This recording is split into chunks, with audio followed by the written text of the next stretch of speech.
Spartan Transportation and Spartan Logistic Management is your one source for all your shipping needs.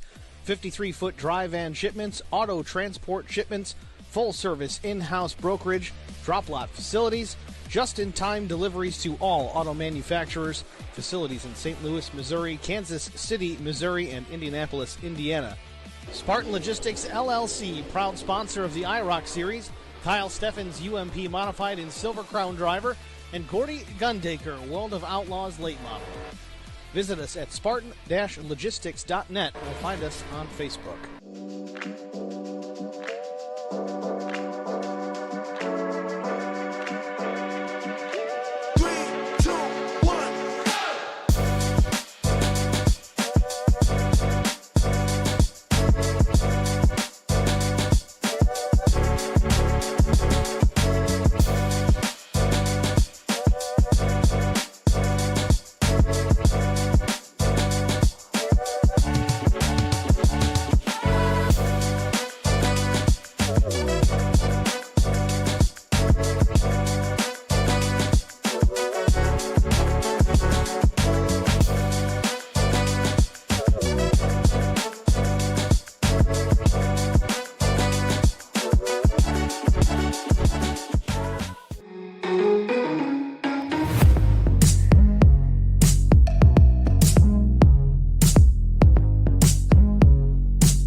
Need insurance coverage that's built for speed? Frank Yea's office in South Charleston has your back.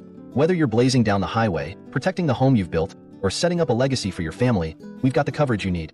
Auto, home, life, fast, simple, and made for you. Scan the QR code on your screen now to explore all our services and start a free quote today. Lock it in, save it for later, or call us at 304-744-7700 to get started.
Spartan Transportation and Spartan Logistic Management is your one source for all your shipping needs.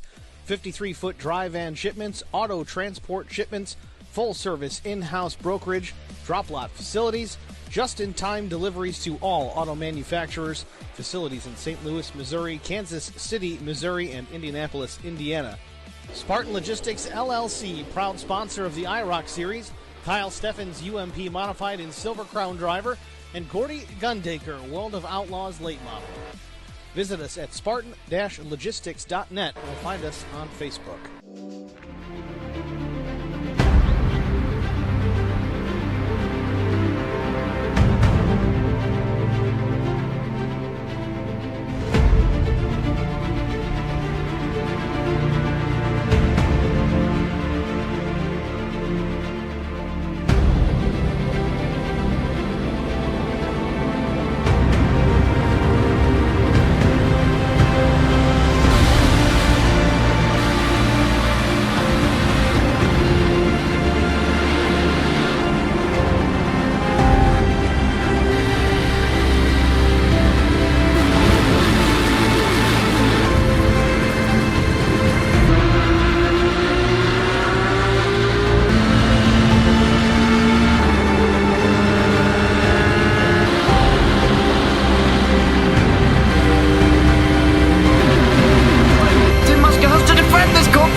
Basket can't defend. He's got the outside line for the second part, and he can't hold on. Going the long way around. We're going to be 3 wide for the lead as they all come to the line. Who is going to take it in the end? And here comes Lockwood. He's going to make the move to the outside. Quinn tries to force him off a little bit, but there he goes. It's going to be side by side through turn 1. Will he be able to cover him off? He does. Weaving back to the left-hand side. Reynolds is trying everything. The kitchen sink is being thrown at it. They're leaning on each other. Coming into turn number 3. It's going to be a drag race through 3 and 4. Coming back to the line. Here comes Trish on the bottom. Richard's going to hold the inside. Tries to be the late breaker here. They're going to be side by side through the final chicane. They bang doors, but keep it clean. As they're still 4 wide on the run down into the back straightaway. Demerit's looking for a line as well. What is going on in Michigan? Novak into the fence. They're still beating and banging. And to the line. He is much faster coming through there. Is there damage on Challenger? Abramitis is ahead. There's going to be a race to the line. Who is going to get it?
How much signal I need to cut across 8 lane? None? I turn now. Good luck, everybody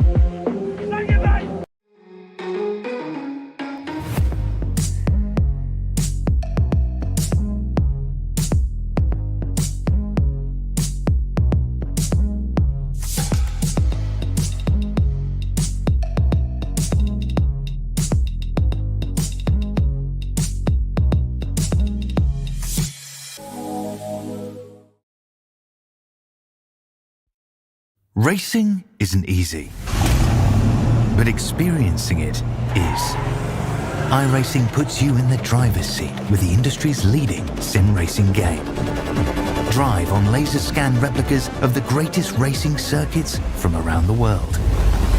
Go head-to-head against other drivers chosen by skill-based matchmaking to ensure competitive racing at every level.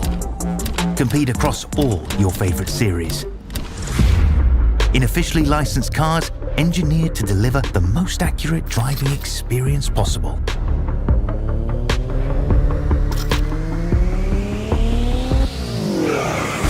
Join a race or host your own with players from across the globe.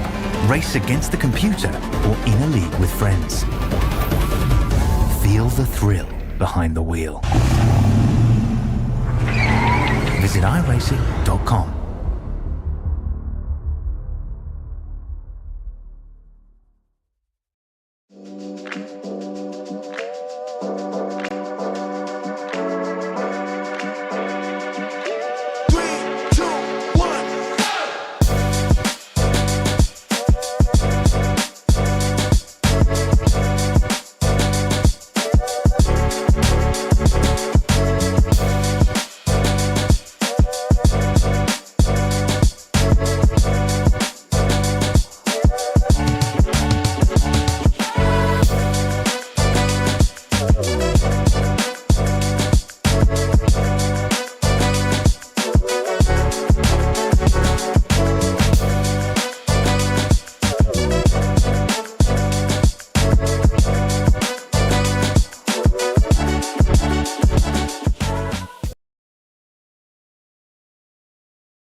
Dover Motor Speedway is a monster of a racetrack.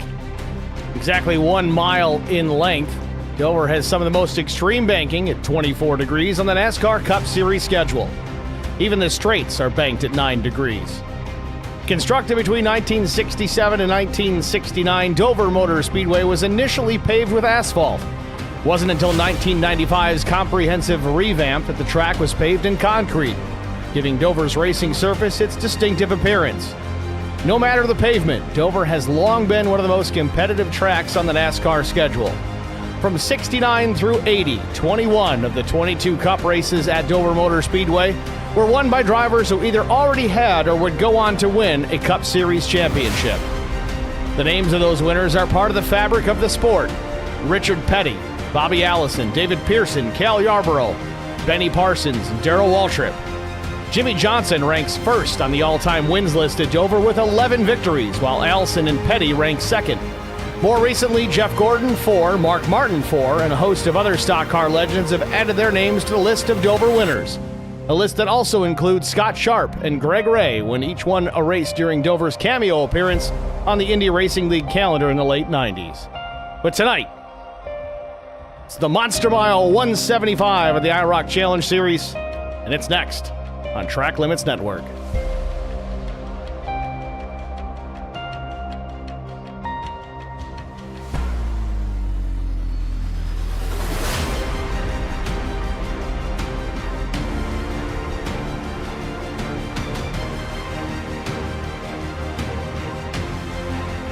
Good evening, everyone. Welcome to the virtual Dover Motor Speedway.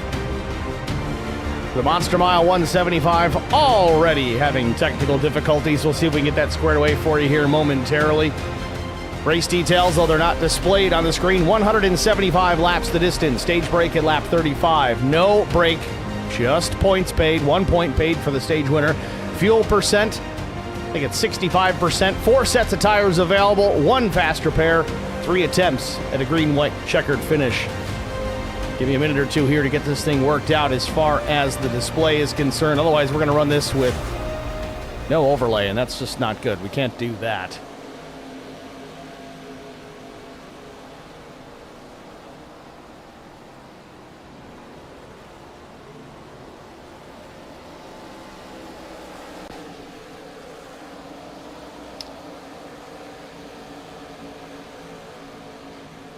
Well, here's your race title. At least we got that up on the screen. That's not part of the overlay per se, but we're working on it here. So stand by, folks. A little technical difficulty.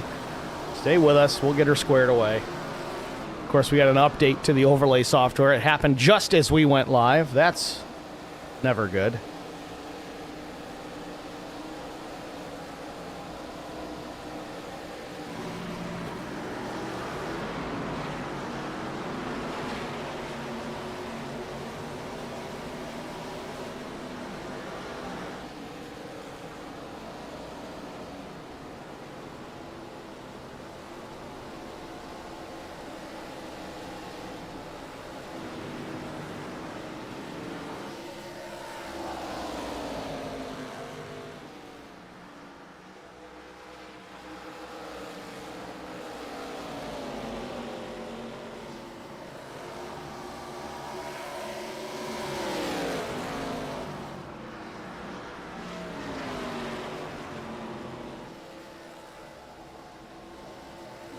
And there we go. We got her figured out. Sorry about that, everybody. Either way, we're good to go now. Luckily able to get back to the old version rather than the updated one. 75% actually the fuel load tonight, not 65%. There you go.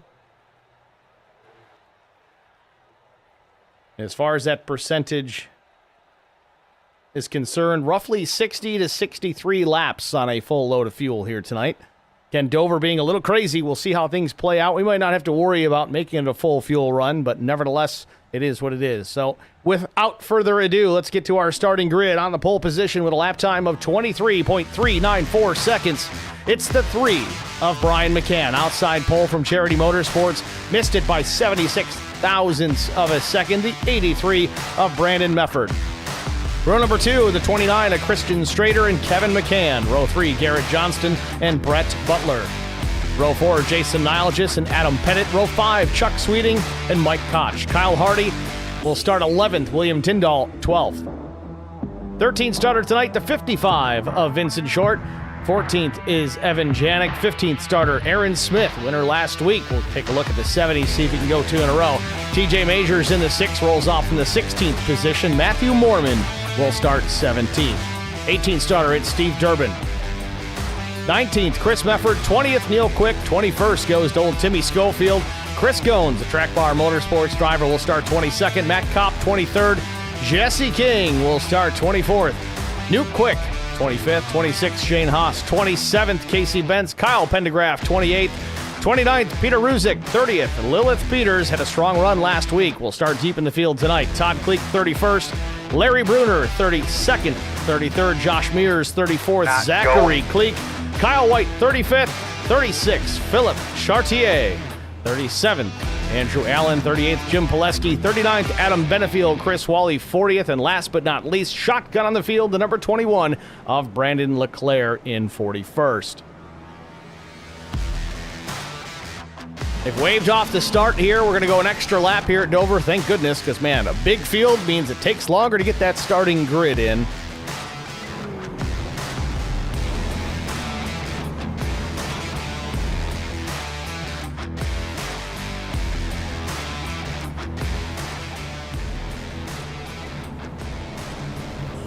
Lights still up on the pace car here. Should get the 1 to go, so we're going to go an extra lap. So 3 pace laps before we get underway. Ignore the lap count in the timing tower. In fact, we'll just make it go away.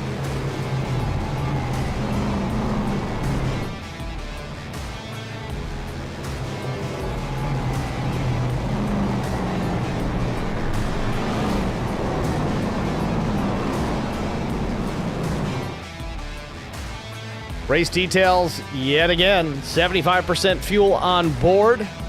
4 sets of tires over the wall, 1 fast repair, 3 attempts at a green, white, checkered finish. Track temperature, 104 degrees, a little warm, but concrete surface, it's going to wear out the tires anyway, doesn't really matter. Partly cloudy skies, almost no breeze here in Dover, 2 miles per hour. Partly cloudy, as we said, 45% humidity. A nice, comfortable afternoon here at the Speedway.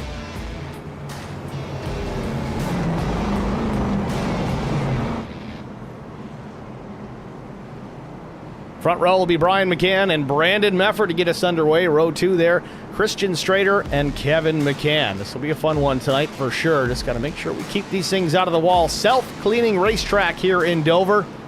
We'll talk more about that later on. But the pace car hits pit lane. Barney with the green, ready to throw. Green flag in the air. We're racing from Dover.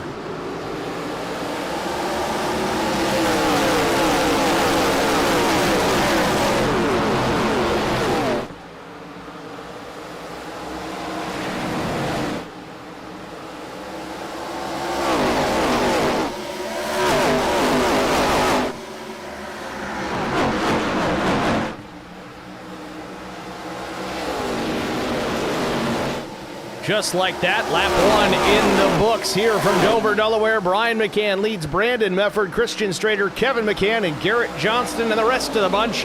All 41 strong here at Dover, Delaware.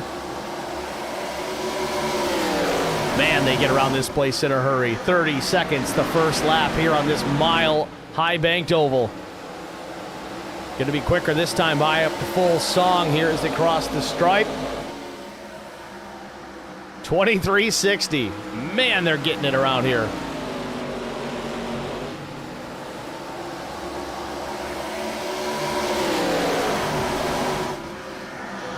Definitely some gremlins plaguing the iRacing service here tonight. The data not presenting properly. Timing tower says lap 4. But the live timing data that I have behind the scenes says we're on lap 3. So apologies there. Hopefully that gets squared away. If you just ignore it, I think we'll be okay.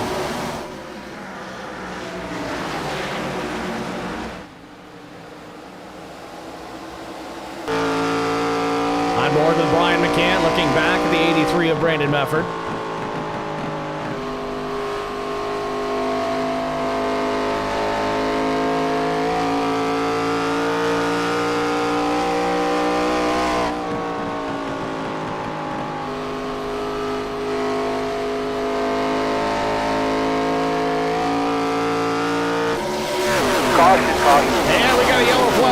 Talk fingers, what do you got? Trouble in turn 4. Jesse King in trouble here in turn 4. First caution of the night. Big time damage on the 25 machine. Bumper cover missing, hood trying to flop up, the right front towed in about a foot. Little crab walk to add for good measure. Let's take a look.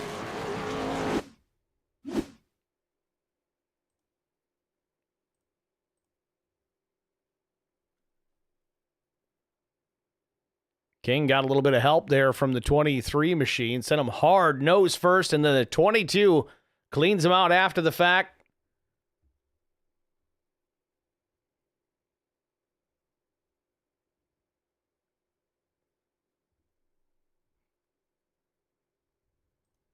Puts us under the yellow flag for the first time tonight.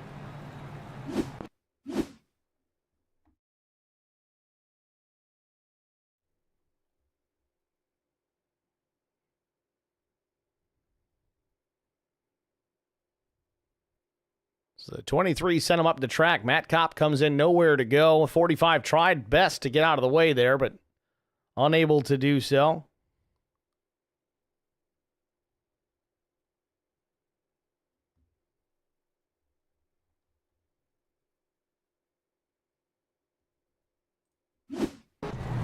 And interestingly, we've already got some takers on pit lane, Aaron Smith being one of them.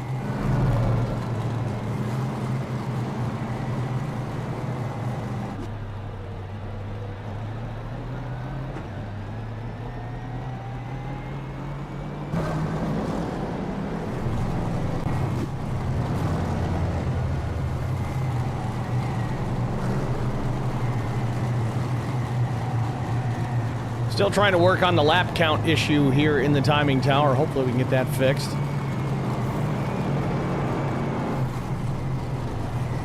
Aaron Smith after the pit stop. He's the first driver out of pit lane. Looks like it was a fuel-only stop for the 70. 5.43 seconds for the driver of that yellow Chevrolet.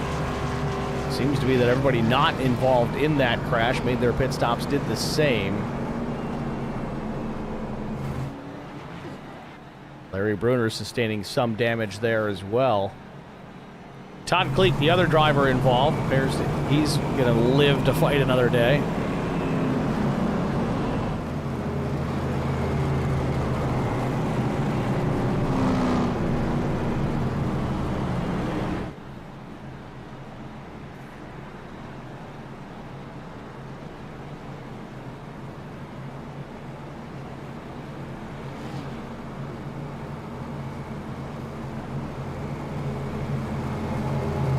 We haven't officially gotten the iRacing update. I don't think that's till tomorrow. But clearly they've been working on something in the background because we're having all sorts of data issues. iRacing not talking well with SDK at the moment. It's still working, so that's a plus. Just not optimal right now. Checking on the stream chat. Vincent Short, Shane Haas, Mike Koch all in the chat. Thanks for checking in, boys. Pace car is in.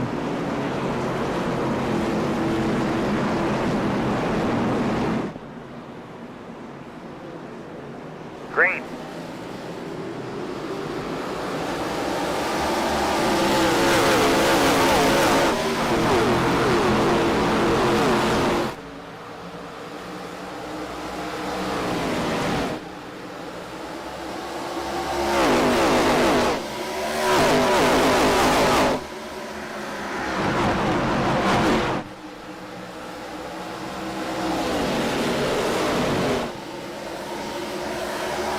Stepping out of line, it's Christian Strader looking for a run on the 33 at Kevin McCann. Kevin shuts the door.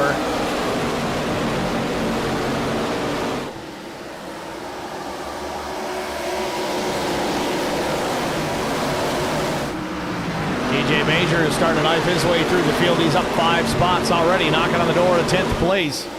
That'll be Evan Janik in the number 7. One car hits the wall. Might have been Matthew Mormon. No, it was the 55. It looks like maybe Vincent Short.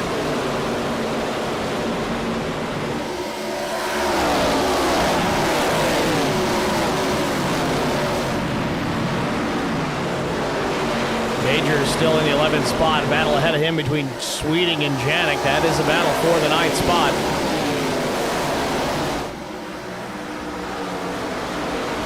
Brian McCann continues to lead over the 83 of Brandon Mefford. About a 10th and a half plus advantage for McCann.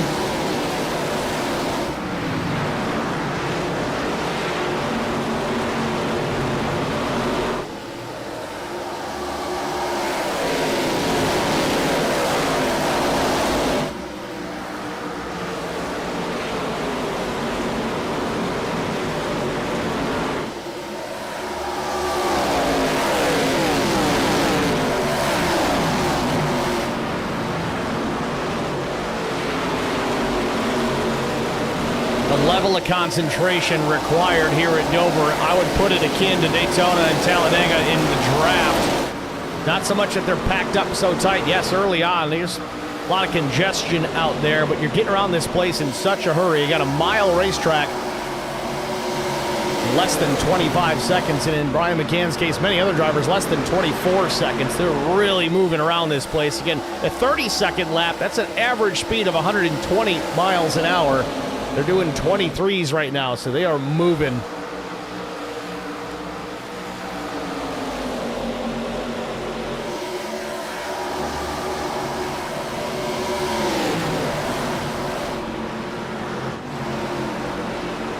Janik hangs on to the 10th spot.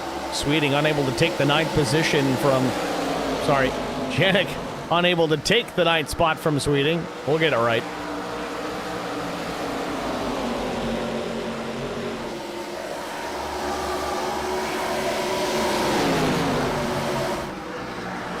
Adam Pettit, the 49, underneath the 76 of Brent Butler, takes the position. Move Pettit up to P6. 2 positions gained from the drop of the green flag.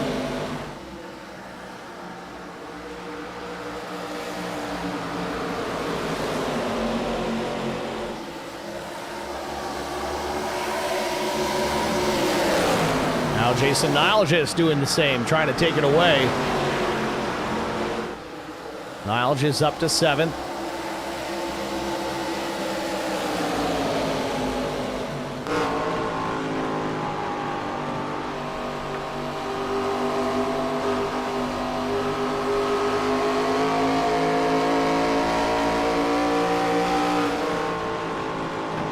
Butler losing positions quickly here right now. He's down to the 10th spot. Finally gets to the low side of the racetrack. Seems a little more comfortable down there. Oh, some shenanigans there into turn 3.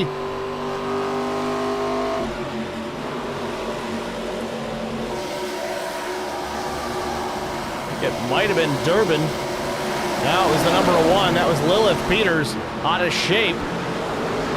All 4 corners seem to be square still on that number 1 machine.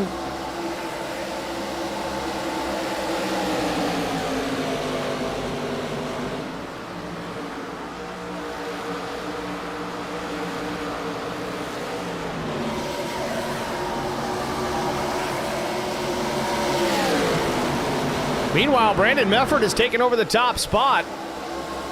New leader here at Dover.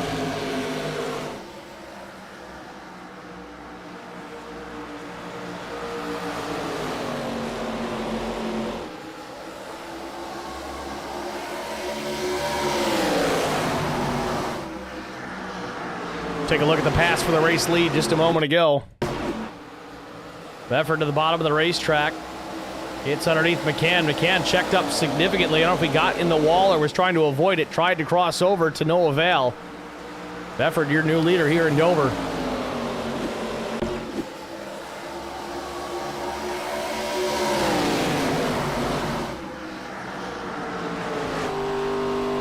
On board with Brandon. McCann not willing to run there in 2nd spot. Clean air makes a huge difference, even in a place like Dover. They're running so quick with the banking that they have here. Aerodynamics absolutely come into play.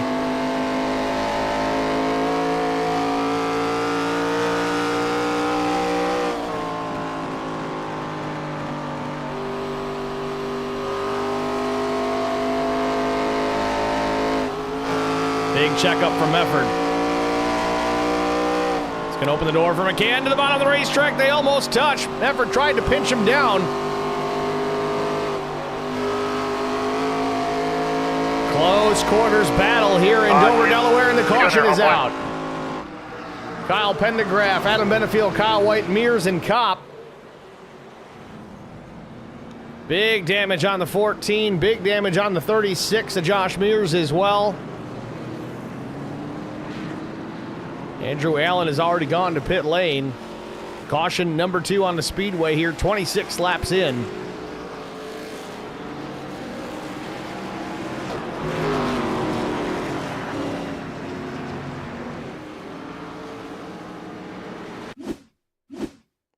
Catching it a little bit late here. Pendergraph into the 9 of Adam Benefield. We'll watch it in real time here. Aaron Smith charging up through. That might have played a factor. Ooh, Pendergraph just cheats up the track a little bit, gets into the left rear of Adam.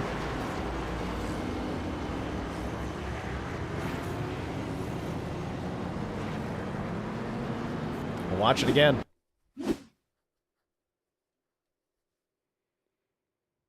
Benefield got a little loose, but straightens it out. This is getting down into turn number 1. Pendergraph just gets into him really before turn in. Checkups behind him caused the rest of it. Matt Kopp involved. Jesse King.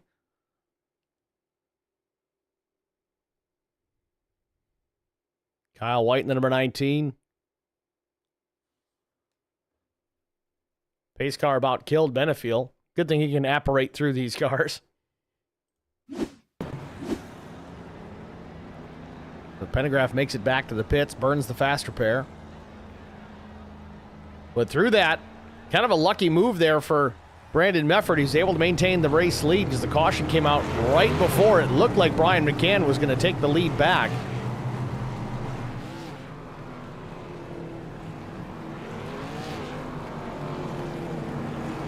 Mefford doing his best Earnhardt impression there behind the pace car.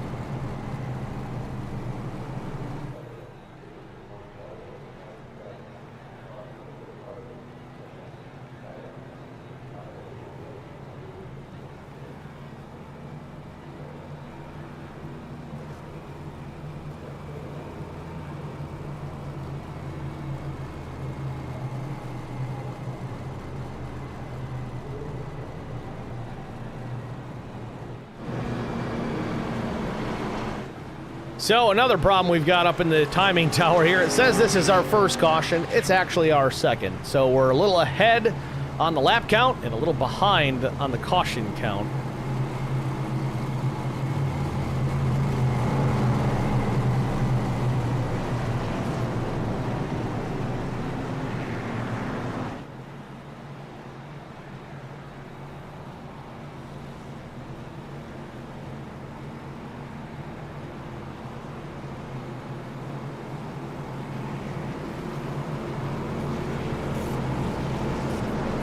Front row, when we get ready to go back to green, it'll be Mefford and McCann. Mefford opting for the outside lane here for the restart.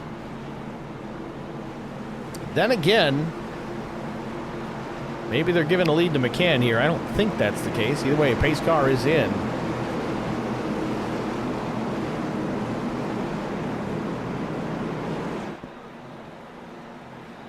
Green flag.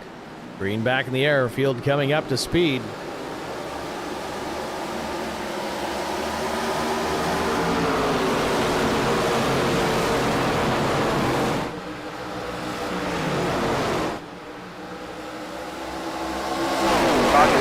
And we got a yellow again. Todd Cleek in trouble.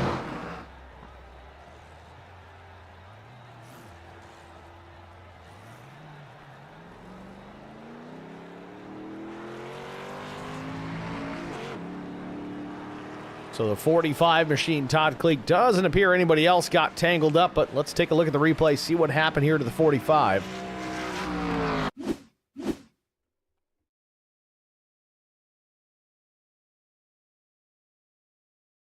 It's alongside the 60 of Matt Mormond. Trouble up ahead. That starts differently. The 93 gets up into the fence, and Cleek, actually, I think he avoids him completely with that slow spin.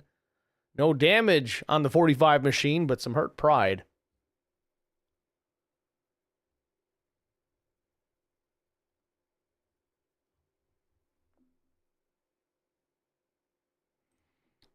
So James Pileski involved in that one. Let's take a second look. Already in play. We'll back it up. Made some contact with the 12. Hard to tell if the 12 came up or the 93 went down. Either way, they make some contact.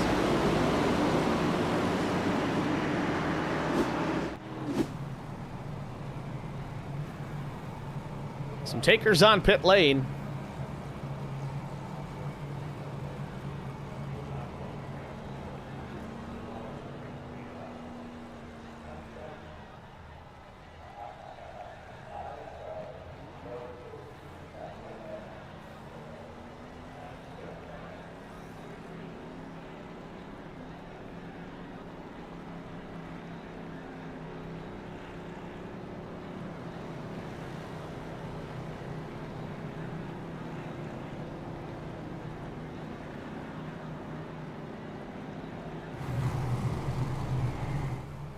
Should get the one to go the next time across start finish. It's going to be Mefford and McCann on the front row again. And another McCann in the second row. Brother Kevin in the 33.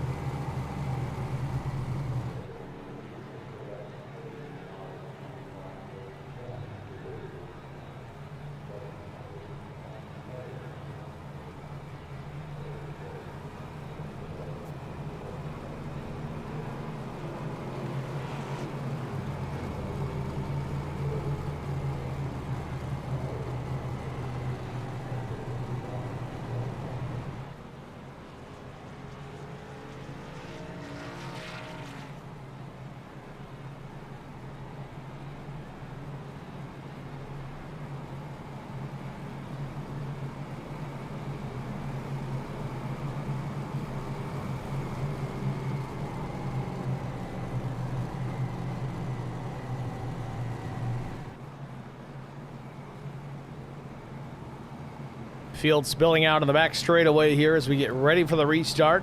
Again, third caution of the night. Ignore that second caution graphic in the timing tower.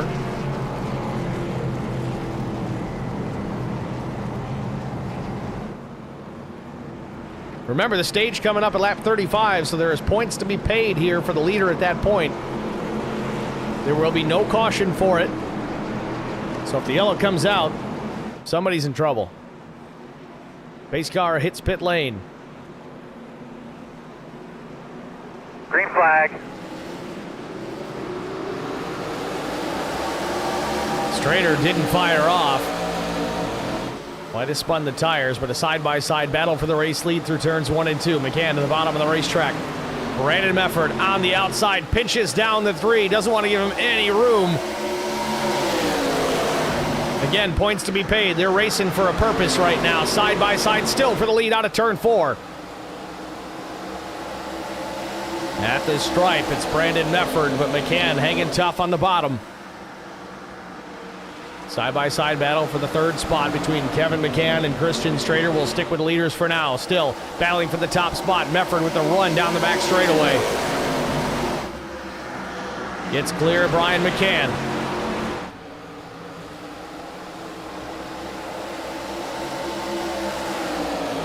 Lap 35 on the board. I believe it is the completion of lap 35, so we're still hot and heavy for that extra point. Just inches separating the top two, side by side, still into turn 3. Strader taking advantage. He's going to jump to the back bumper of both the leaders here as they work on a turn number 4. Coming to the stripe. What a finish that would have been, but it's Mefford leading the lap.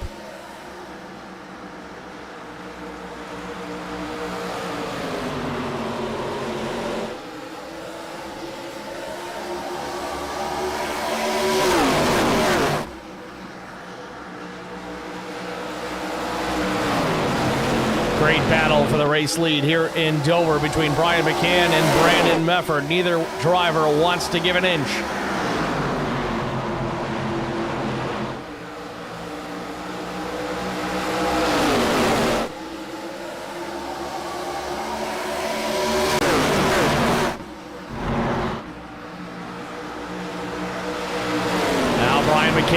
Peters over the race lead. Mefford realizing, you know what, can't win the race right now, but we can certainly cause a problem. Just going to ride in that second spot. Mefford picked up the bonus point for the stage win.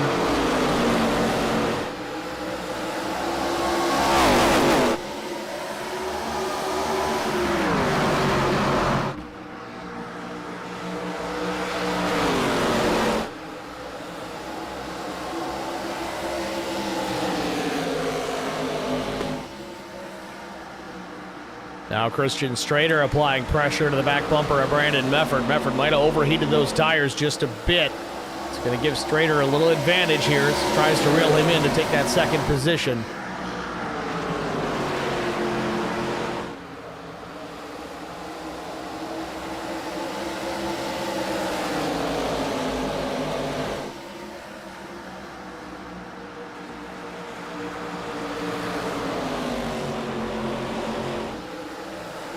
.40 laps down here at Dover.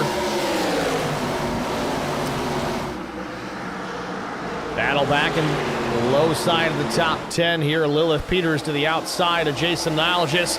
Maybe some contact there on a turn 4, but a big run for the number 1 machine. Gets clear of the 88. Aaron Smith working his way through. He's up 5 positions as well, but man, Lilith Peters flying around this place. She's up 22 spots.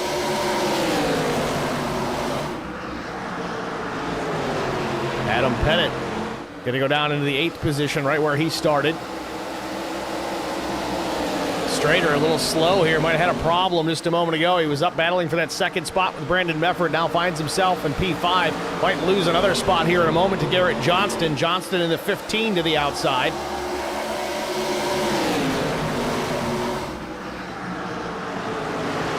Johnston now way up the racetrack as Peters flying through this field.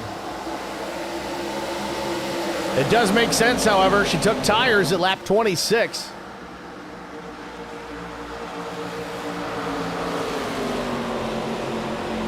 That number 1 machine hauling ass down the back straightaway to the inside of the 46. Going for P4's got it.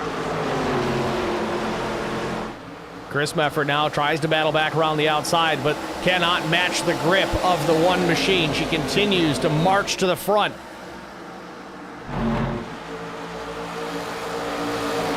Peters on a tear, now into the top 3, up 27 positions. Oh, a little crossed up there. Aaron Smith almost turning around, keeps it straight into turn 3.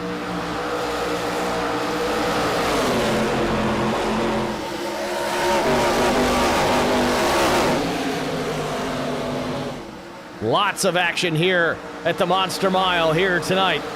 3 wide, TJ Majors in the middle. Strader up the racetrack, contact into the 29. They're going to wreck down into turn number 3. Majors in the wall. Still no caution, and there it is. Caution here. Lots of aggression early here at Dover Motor Speedway. TJ Majors gets the worst of it. Opts to stay out of the racetrack. Pits are closed. Smart move by the 6. It's drivable right now. Just take care of it. Don't get penalized on top of the incident.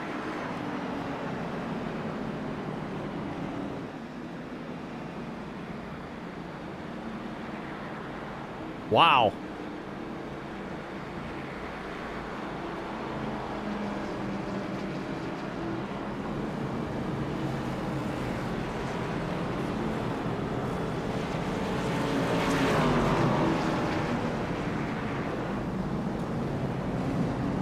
Majors is either not happy or just trying to get to pit lane.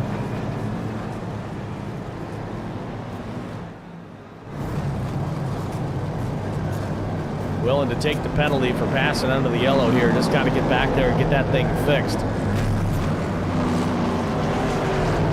So it looks like just about everybody but Steve Durbin and James Pileski hit pit lane here. They stopped at lap 26 and 30 respectively. Todd Cleek stays out as well. Majors will come to a stop in the pit box here, try to get the damage. There's the fast repair for the 6. Tires going on as well. He'll be okay. He's going to have some work to do, and he's got to avoid more chaos. But let's take a look what happened just a moment ago. We watched it live. I'll have to back this up a little further. So you see it here in the middle of 1 and 2. They're 3 wide. Strader up top. Majors in the middle. Jason Nilgis on the bottom of the racetrack. 3 wide at Dover. That is risky in itself. Majors is trying to give Strader as much room as possible, but it bites him as he gets contact from Jason Nilgis. Sends him up into Strader, and then Aaron Smith might get in the back of the 6 here a bit. Checks up pretty quick. Wasn't a big hit, but then the 35 there doesn't really allow Majors to save the race car, and unfortunately gets the inside safer barrier.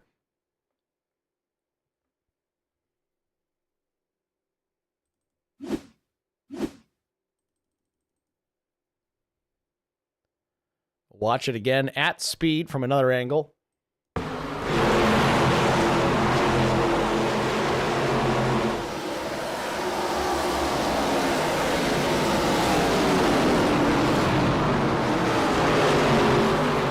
Not going, they're going to figure you out.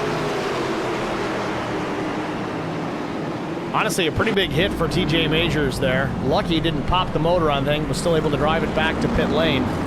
Majors will restart, I think, about 24th here, still on the lead lap, so he's not out of the danger zone, or not in the danger zone for that matter. Still in this, plenty of racing to go, only 48 laps in of 175.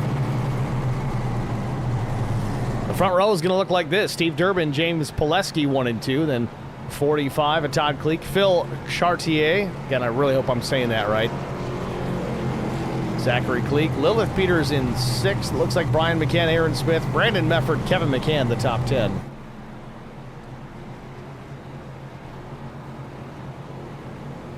I know Zorku is excited about this. Always cheering on the 1 of Lilith Peters.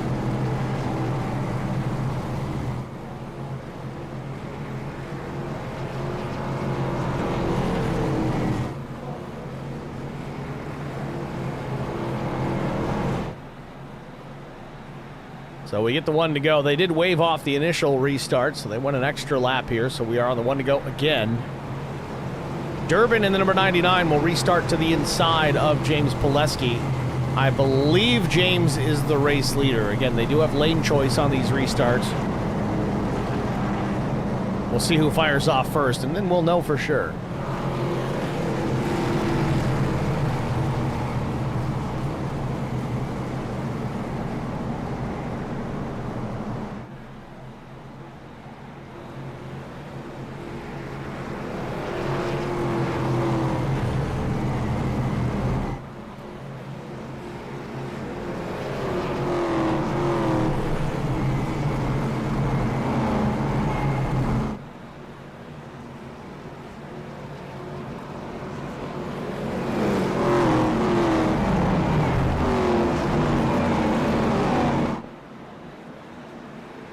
Pace car heads to pit lane.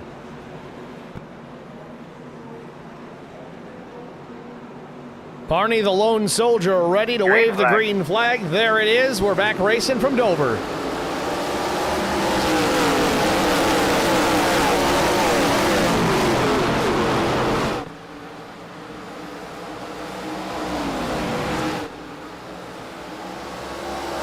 Three wide, 4 wide out of turn 2. Do they stick it?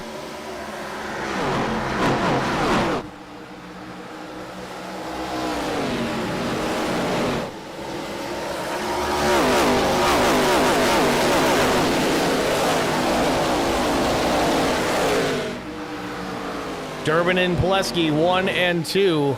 Kleek runs 3rd. Brian McCann back into the 4th spot. Brandon Mefford 5th. They march their way forward quickly from the restart. Again, I think new tires for those guys. First driver with fresh rubber up to P3. That's Brian McCann. Knifing his way through this field. Looks like Lilith Peters out there.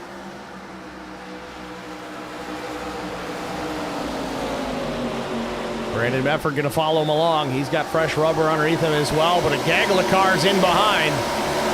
Big mess getting ready to happen here. They're 3 wide again into turn 3. Chris Goins, the 38 machine, the pink car.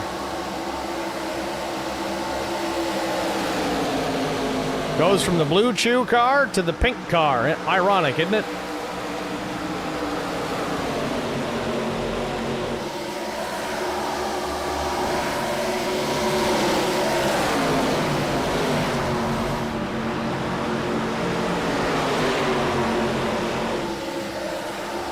Rush hour traffic here deep in the field. We're looking at 21st here, the 76 of Brent Butler. 3 wide again. Majors in the middle. They're going to go 4 wide for a second.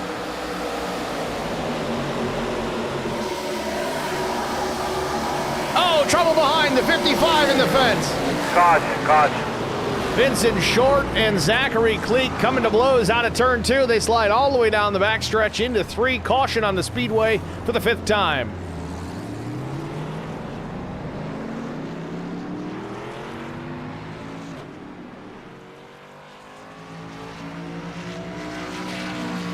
From the looks of it, I think Vincent Short might be okay here. The car looks pretty straight.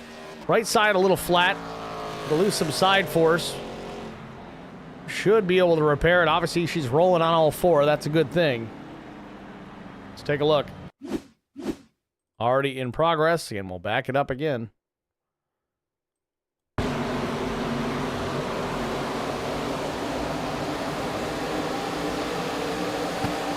So Short just didn't really have room to his right side. The 11 of Cleek was there.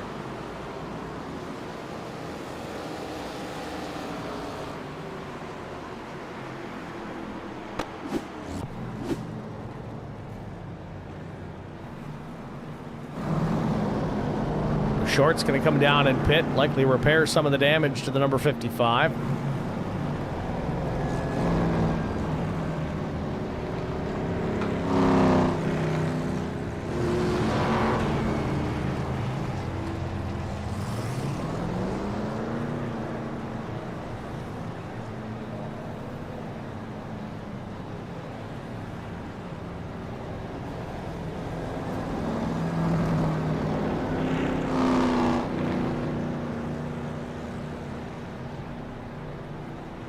So Zorku making some good points here in the chat. Says, shame the caution came out. Lilith was tearing through everyone, and now she's falling back on the older tire.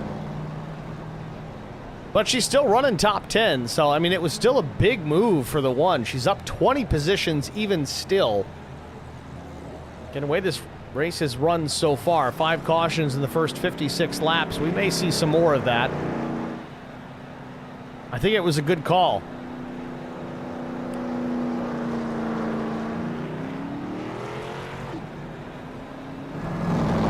Field back to start finish here. Pace car lights go out, so next time by lap 58 we'll be back racing again. Front row is going to be Pileski and Mefford.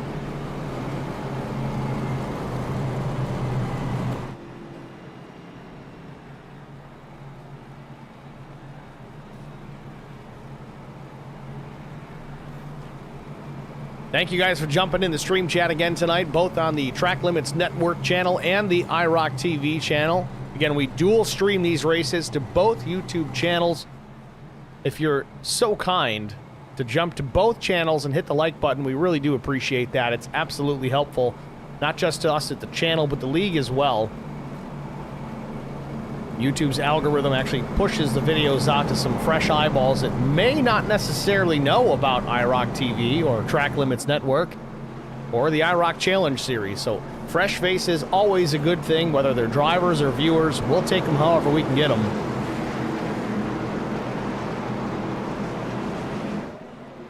Base car hits pit lane, ready for the restart. Yet again, lap 58. Front row, Pileski and Mefford. Mefford on the outside. Green flag. Pileski fires off. Outside lane, a little sleepy there.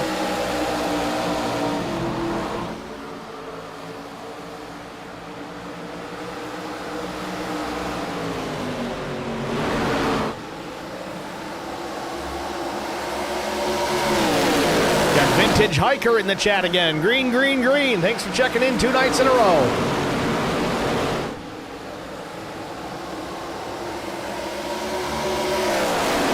Pileski holds on to the lead over Brandon Mefford with the older tires. Pileski's pit lap 30, Mefford 46.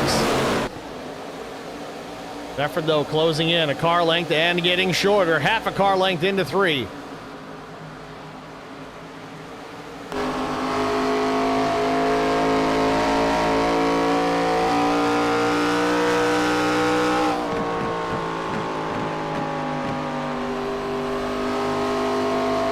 You just see the grip that Mefford has right now. We'll take a look to the inside.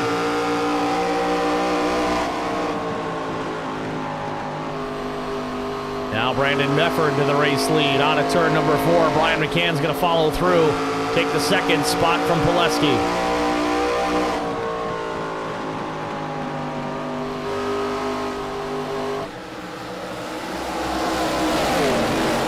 Kevin McCann also driving up on through. Pileski now back to 4th. Old tires starting to rear their ugly head for James Pileski, the number 93. Went from the lead back to 4th in just a couple of laps.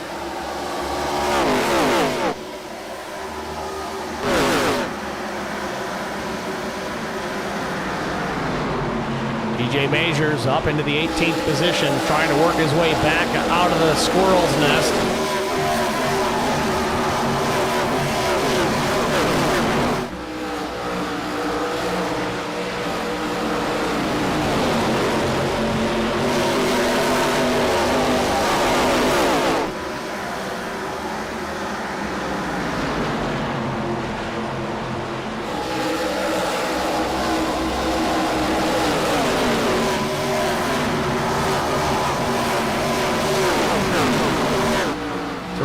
Again, Jesse King to the top of the racetrack, Evan Janik in the middle. William Tyndall was on the bottom. They get straightened out at least double file.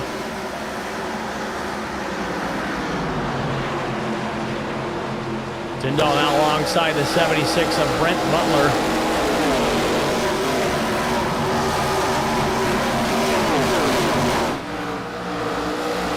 This the battle just outside the top 20. Mefford continues to lead. McCann second. Kevin McCann third.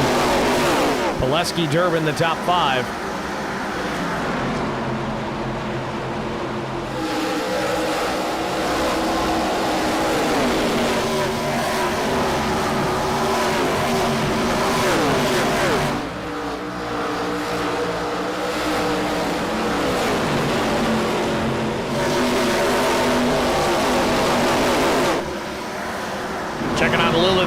Again, she was really fast early on. She's only shed a couple of spots since the restart, back to 12th.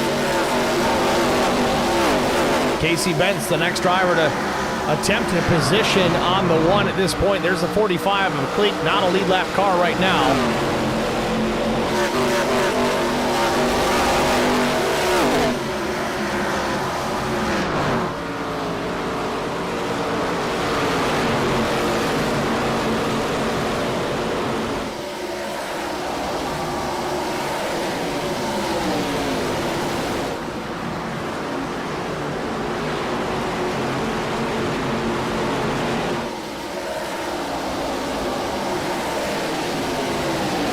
There's nowhere to hide here, just nowhere to get space.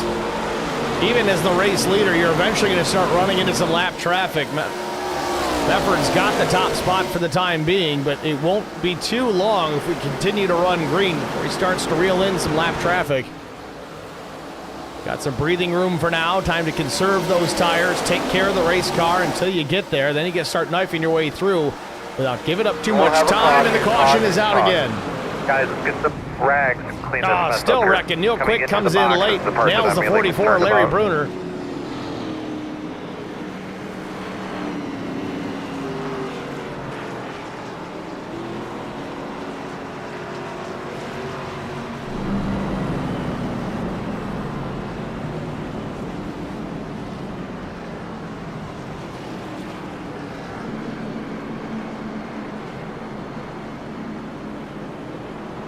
Let's take a look, see if we can catch what happened. Looks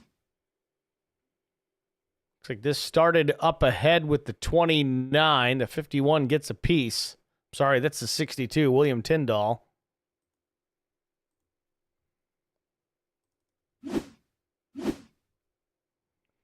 Now, William might have lost it on his own here. Gonna back it up a little further. Yeah, Janik in right behind. And they stack up a bit. Tyndall had a bit of a run there on the 26. Jumps to the inside. I still don't know if the 7 got the back bumper, but Tyndall did his best to try and save it. But unfortunately, tank slaps it a little bit up into traffic. Great move by the 51 to jump down to the bottom of the racetrack. That's Chris Waldy. Avoids contact, but Nuke Quick, really nowhere to go. Gets right in the passenger door.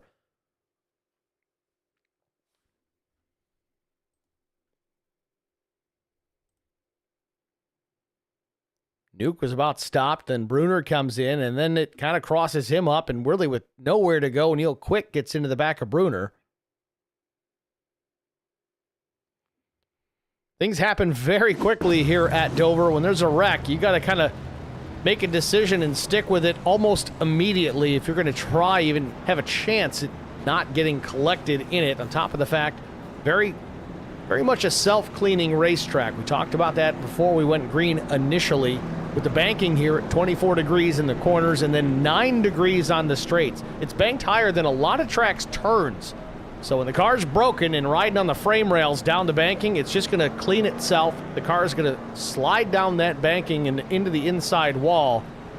Tendency for a lot of drivers is to go low when they're wrecking up high, but at this place especially, it's not necessarily the right call. It worked for Chris Wally here, but typically the driver is going to slide down the track right into your path if you choose low.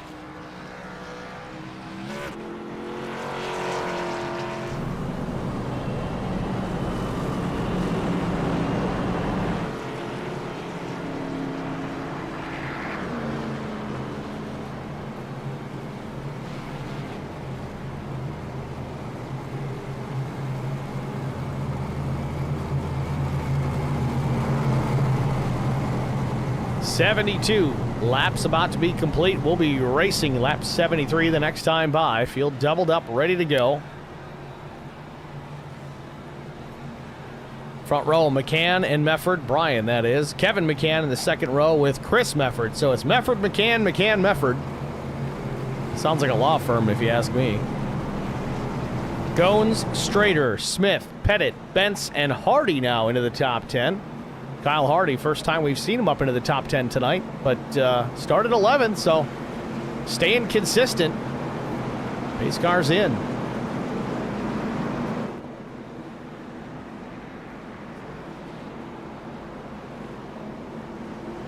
Green flag. Ooh, a little wheel spin from Brandon Mefford, but he still gets away clean.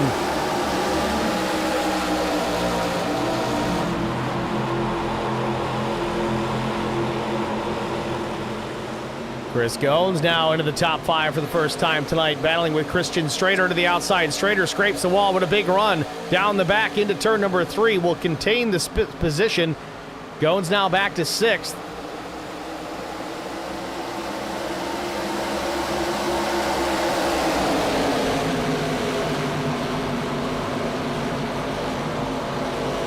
TJ Majors into the top 10, just ahead of Casey Bentz. White Koch 12th.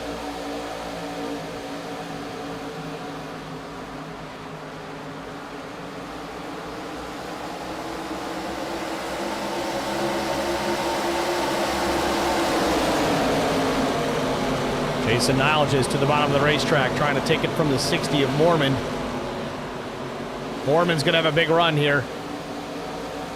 Niles just doesn't close the door fast enough.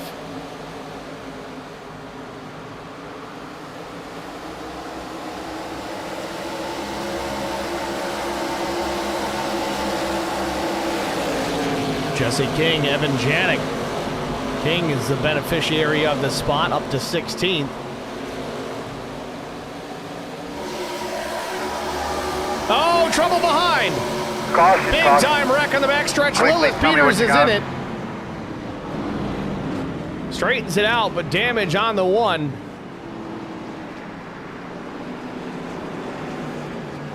Tim Schofield gets the worst of it, it looks. Nose piece missing, right front towed in.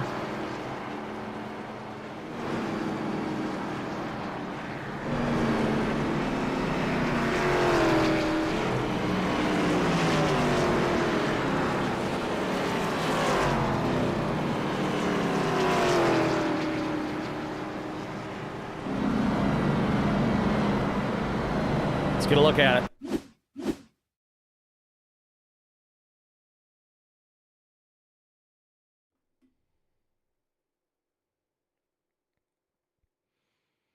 From the first angle, it looks like 3 cars going for the same piece of racetrack, kind of coming together on the exit of turn number 2.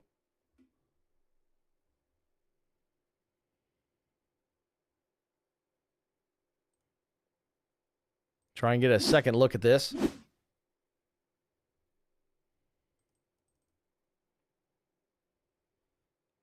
So watch it closely here. The 1 of Lilith Peters on the bottom, the 12 of Schofield, and up top the 55 of Vincent Short. Schofield thought he had an opening there, gets just enough to the inside of Short, but Short gets touched, turns in front of Schofield there as Lilith is getting into the left rear of Schofield, and all three of them go around and really nowhere to go for the rest of these guys. Matt Kopp gets a big chunk of it.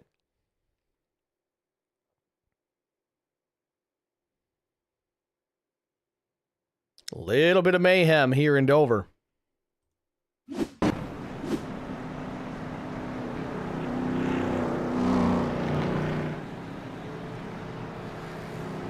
So Zorku in the chat says earlier, said Peter's about to make a charge through the field like butter again. And honestly, I think that's, unfortunately, I think kind of what hurt her there. She had the grip, she had the speed, but that closing rate was so fast compared to those guys that as they came together, she didn't have time to check up and react. It's one of the rare occasions where fresh tires can kind of hurt you.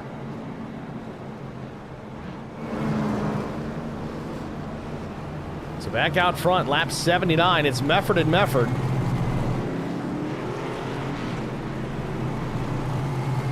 That's the law firm after the separation.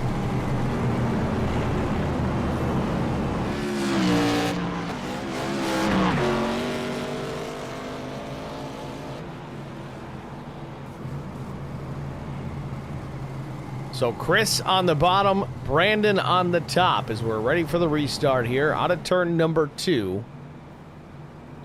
Still about 10 laps shy of halfway.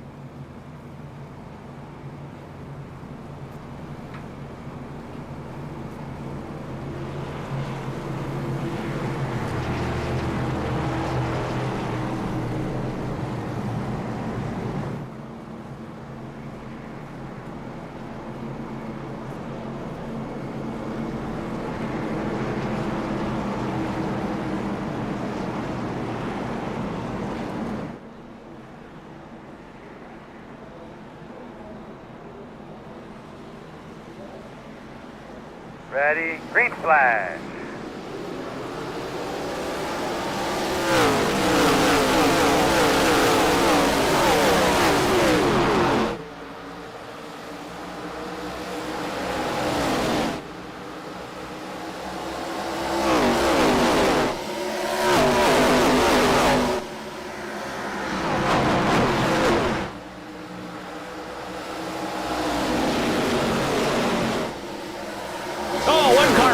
The outside wall, keeps it straight.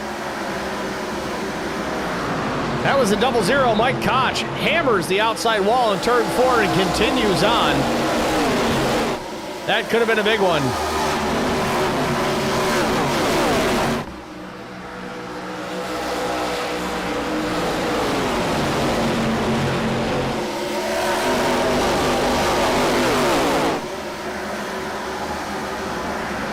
I gotta say, the amount of contact I'm seeing to the right side of these race cars on corner exits, specifically turn 4, you'd think this place is Darlington.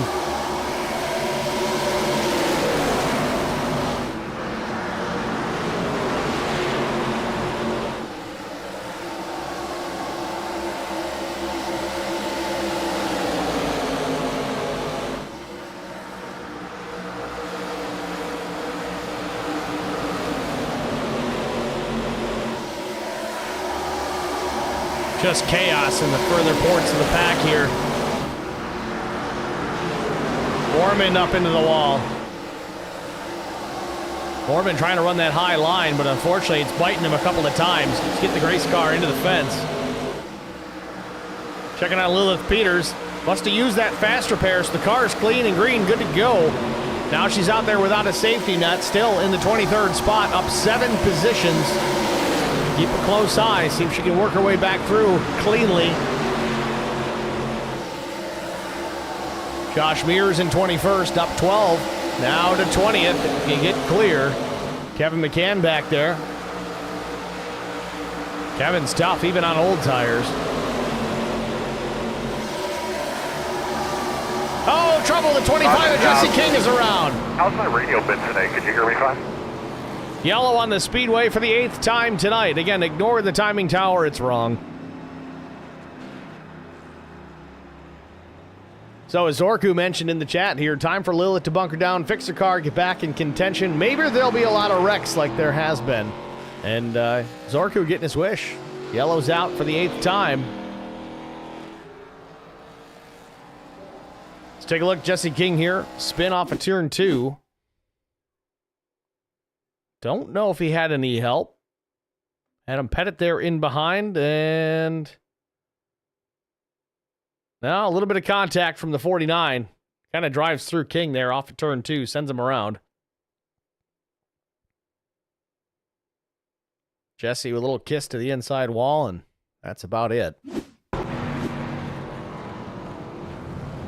Chris Goins opts for pit lane.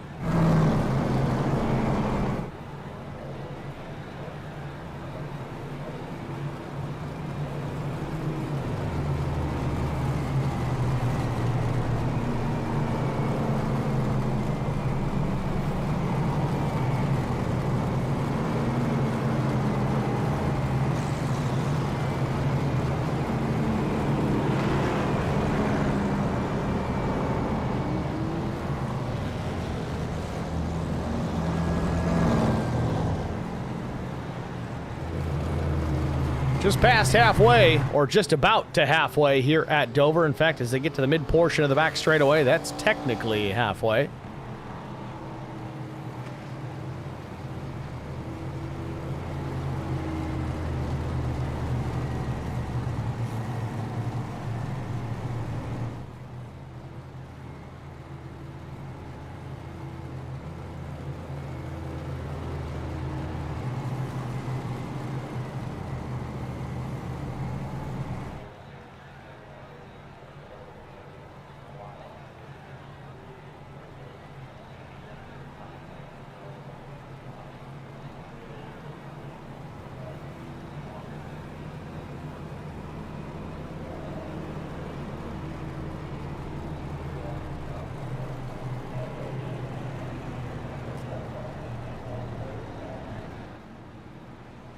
So there's the one to go. We are past halfway here in Dover. Ready for the restart again. Front row, it looks to be Mefford and Mefford yet again. Brandon will have control of the restart. Brandon the outside, the number 83 machine. Chris Mefford, the 46 down low.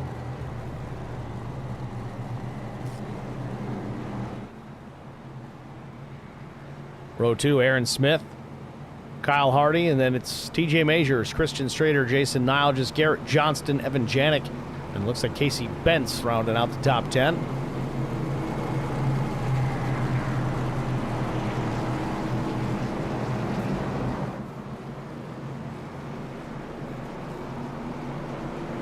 We give a call to Brandon Leclerc, 41st starter here tonight, did not take the green flag, will finish tonight's race in dead last.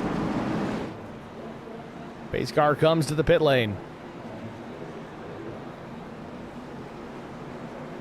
Green flag.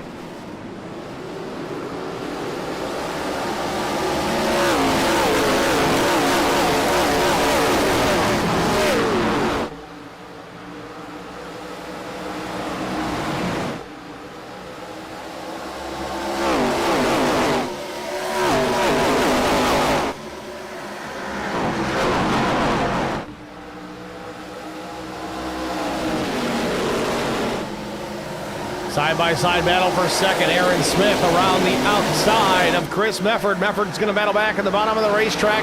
TJ Majors back in contention in the fourth spot.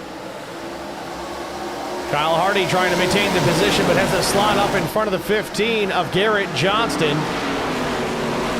Side-by-side now. Majors out on the top lane, rubbing fenders with the 46. Hardy in the wall a little bit there. Johnston now still to the back bumper of Chris Mefford. Side-by-side battle continues as Aaron Smith now up into the second spot. Oh, big-time trouble on the backstretch. All right, you tell me about your car, bud. Multiple drivers involved. Neil Quick, Brent Butler, Chuck Sweeting, Jesse King, Kyle White, Larry Bruner, Mike Koch, Todd Kleek, just to name a few.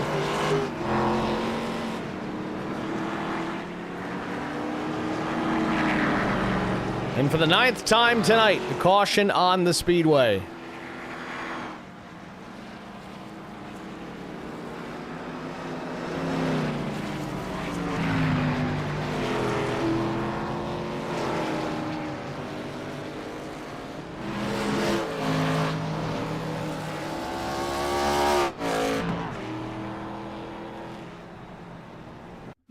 Let's take a look. Through the fans. Drone's flying a little low here tonight.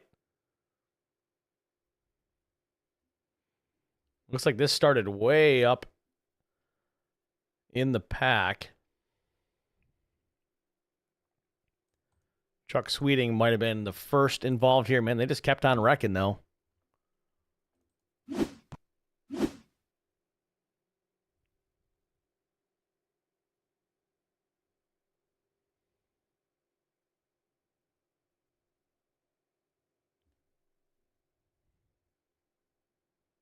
Trying to see a better angle on this.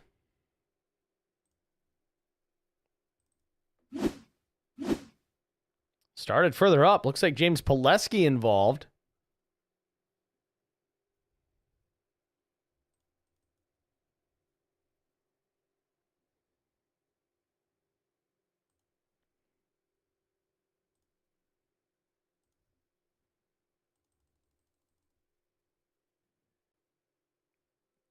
All right, so this should tell the story here.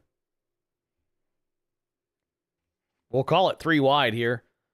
Quick's on the bottom. Left side's just above the flat. As far down really as he can go. Pileski comes down, makes a little bit of contact with Quick. Sends him around. Or at least he straightens it out. Then Kevin McCann drives into the back. He loses the nose off of his machine.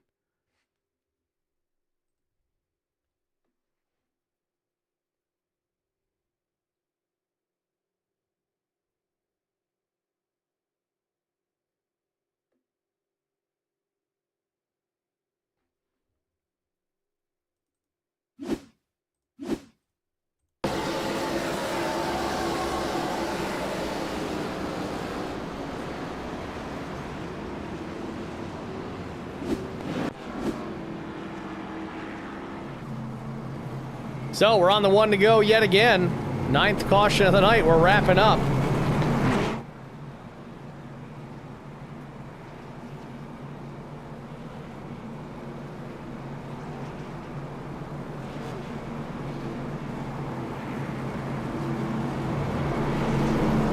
And we've got 2 of some of the fastest drivers on the service right now on the front row. It'll be Aaron Smith and TJ Majors. Another fast guy behind them, Brian McCann, Garrett Johnston, Steve Durbin, and look at that, Lilith Peters in the top 6. We got Doug Wysocki in the chat. Great broadcast as always. Thanks, Doug. Appreciate that. Miss you out Green here. flag. Green in the air.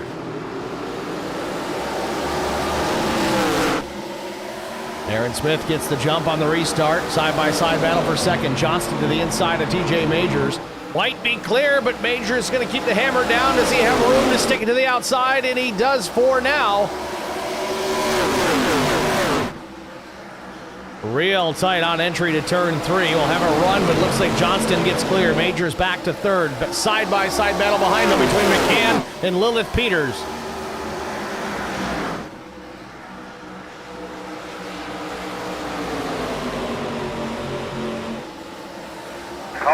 And the yellow is out again. About the car. Chris Wally, Matt Kopp involved. Doesn't look to be too serious.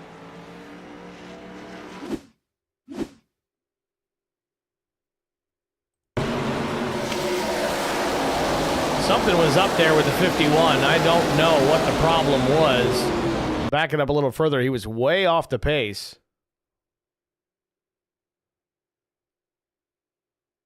This started out at turn 2. Watch the 51, the white machine there. I don't know if he's... Oh, he's got damage on the left front. He's trying to keep it down to the bottom of the racetrack to avoid getting into traffic, but just can't keep it pinned. Clip straighter a bit. Then Janik gets in there, and then he's got to tank slap this thing.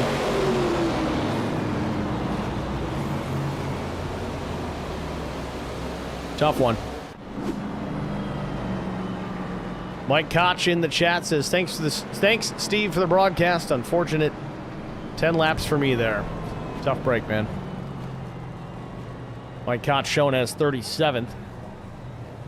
So we've had 10 cautions now in the first 98 laps here at Dover. It's been a tough one. With that, though, we are going to step aside. We usually go halfway for the side-by-side breaks. So you're going to watch the restart in the side-by-side. We got to get these breaks out of the way. Only one, though, so stay with us. We'll be back after this. You won't miss a minute of the action.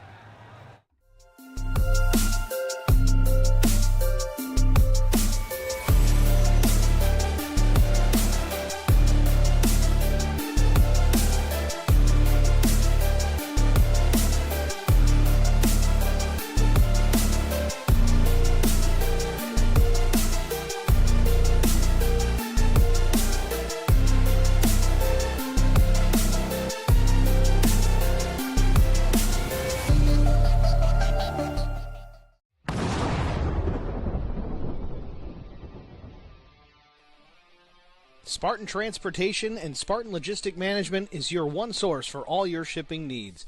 53-foot dry van shipments, auto transport shipments, full-service in-house brokerage, drop-lot facilities, just-in-time deliveries to all auto manufacturers, facilities in St. Louis, Missouri, Kansas City, Missouri, and Indianapolis, Indiana.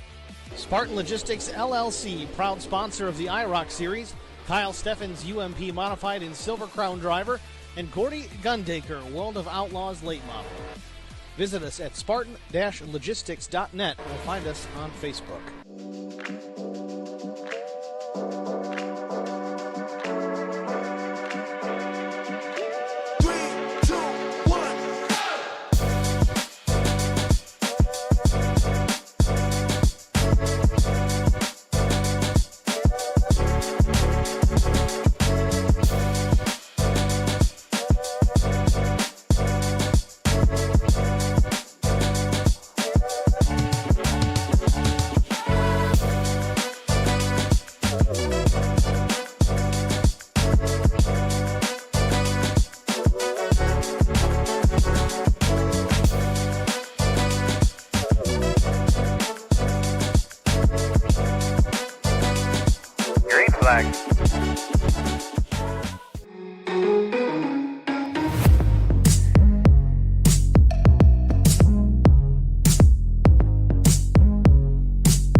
Caution's out. Yeah, did my radio sound bad out there?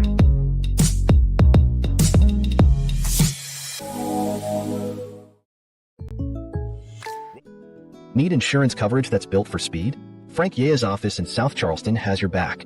Whether you're blazing down the highway, protecting the home you've built, or setting up a legacy for your family, we've got the coverage you need.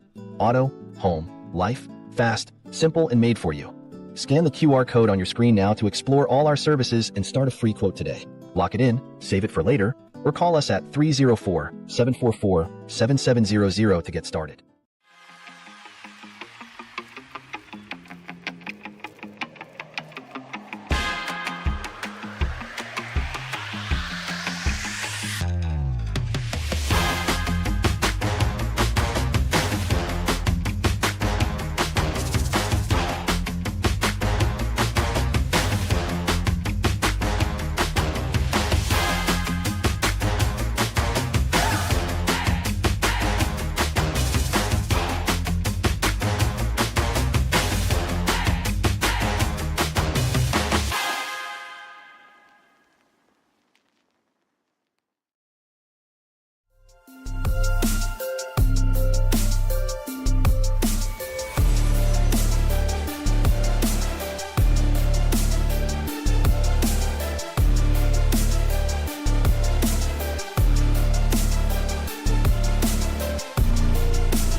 Back at Dover Motor Speedway, and we're, well, under caution again. It's caution 11. But Zorkul is going to be happy about this, because the one of Lilith Peters now to the race lead. Some misfortune early. She's battled back. Now to the front. Chris Goins in the Track Limits Network chat says, "Don't worry, the green flag run is coming." Chris Goins sending messages in VR while he's in the race to the chat while he runs 8th.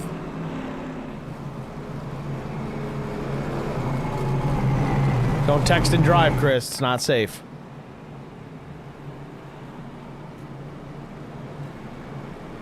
This public service announcement brought to you by Track Limits Network.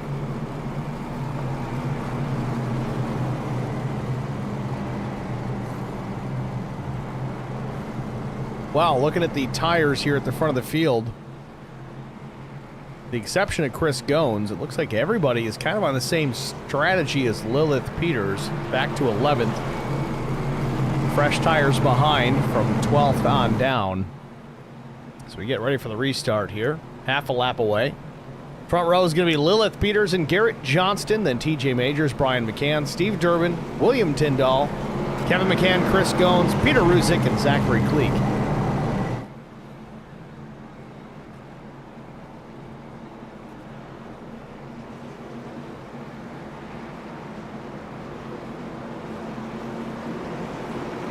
Pace car makes the left turn.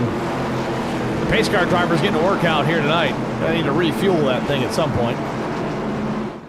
Green flag. And there it is. Green flag back in the air.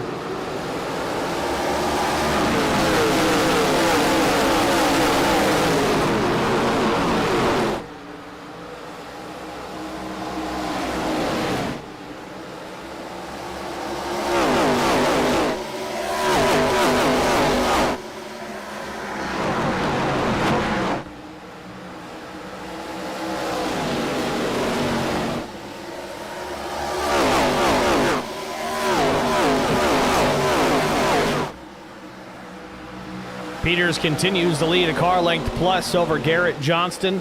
Brian McCann third, Majors fourth, Tyndall fifth. Everybody's pretty comfortable at single file here until you get back to Chris Goins and Kevin McCann. Goins up top in that pink number 38. Oh, into the wall goes Goins. Bounces off Kevin McCann.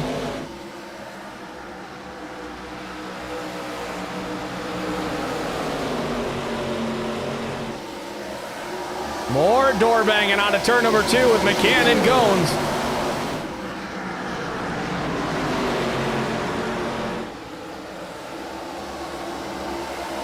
Lilith Peters continues to lead about a 10.5 over Garrett Johnston. We still watch this battle for the 7th position with Chris Goins and Kevin McCann. Goins and McCann on different tire strategies. Goins has the fresher rubber, but McCann's just pushing that car for all it's worth. Goins can force some extra heat into the tires of the 33. He may have an opportunity here. They don't tend to wear out as much, but man, when they get hot, they're hard to handle.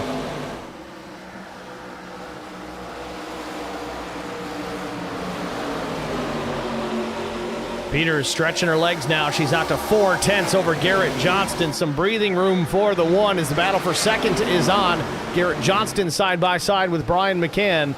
Johnston's 7-lap older tires compared to the 3.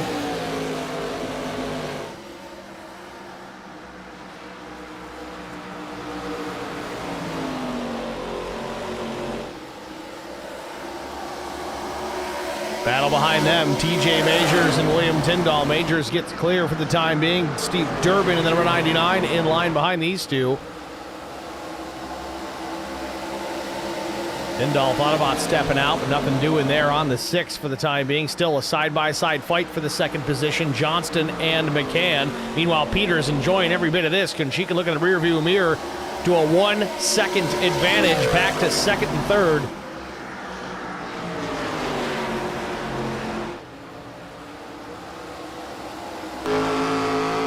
On board with Garrett Johnston, still hanging on to that 2nd spot.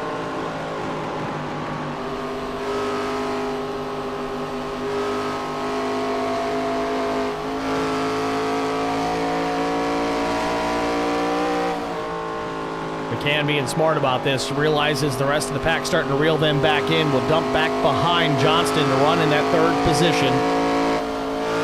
Big lift for Johnston. It's going to allow McCann to close the gap into turn 1. Johnston shuts the door.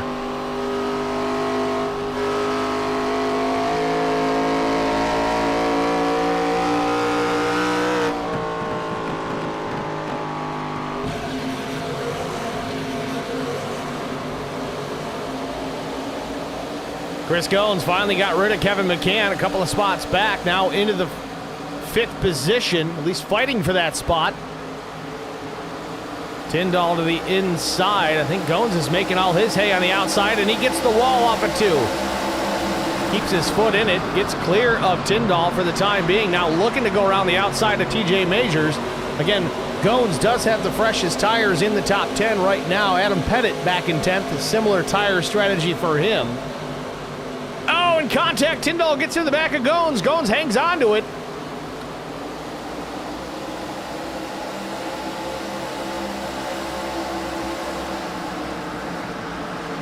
I know we've had a lot of cautions here tonight, but man, they're making it look good when we're green. And as soon as I say that, Jesse King with trouble.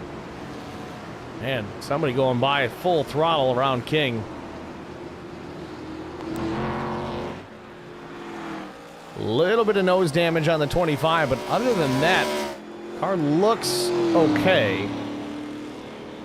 Let's see what happened here to the 25. Mixing it up with Zachary Cleek. That cop involved as well.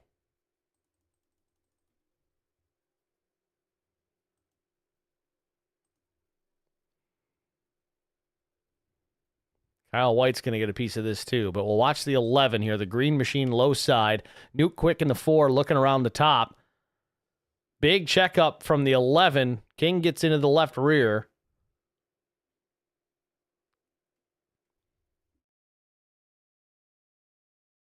And then in the avoidance, Matt Kopp and it looks like Kyle White, I think that's the 19, they come together, they hit the wall.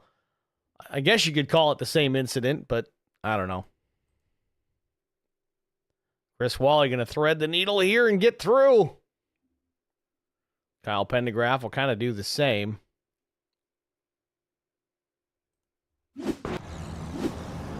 But that shuffles the deck yet again. Zorku says it, just when things are looking good for Lillis, somebody screws up. That's the way it goes.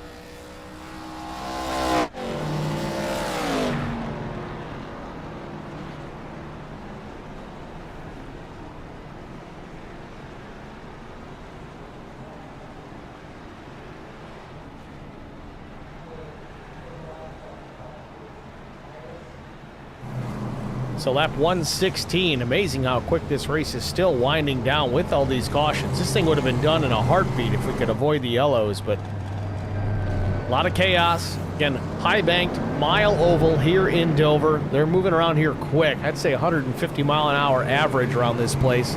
With 40 cars out on the racetrack still, there's nowhere to hide.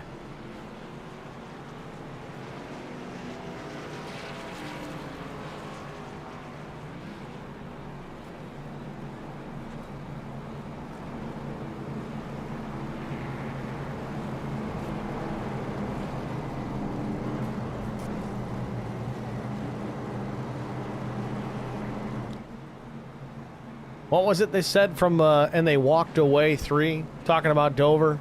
They call it the monster because it eats dreams. It's a very fitting statement.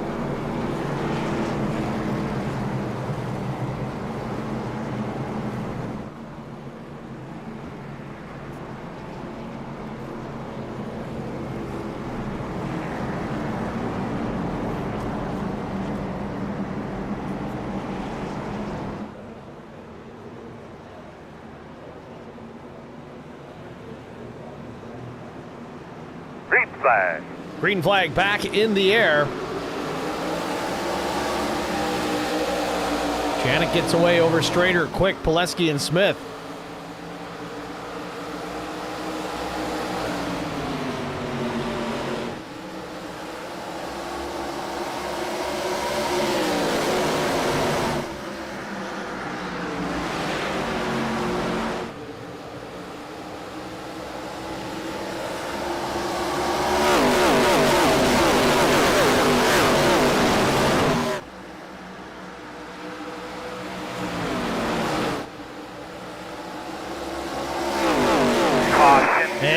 Out again. Josh Mears is in trouble now.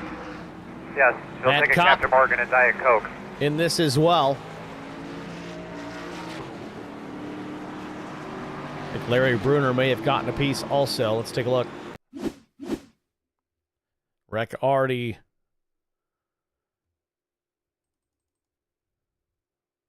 underway at that point. Let's back it up quite a ways. And that one started out at turn 4.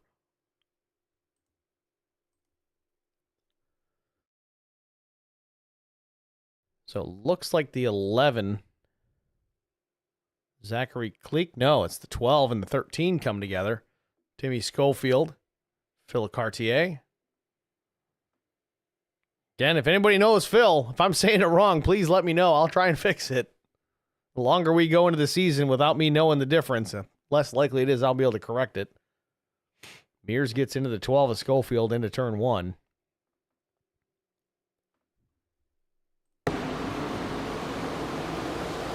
And Mears just got ping-ponged around there. Pendergraft kind of sneaks through again.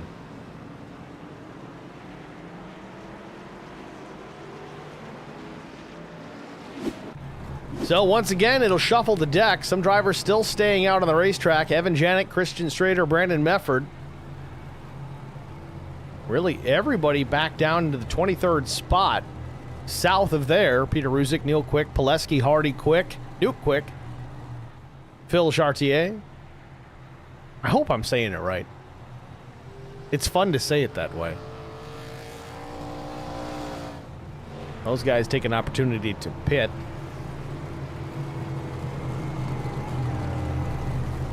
Want to check on Lilith Peters again, just for my buddy Zorku over in the IROC chat, because he's always the most talkative.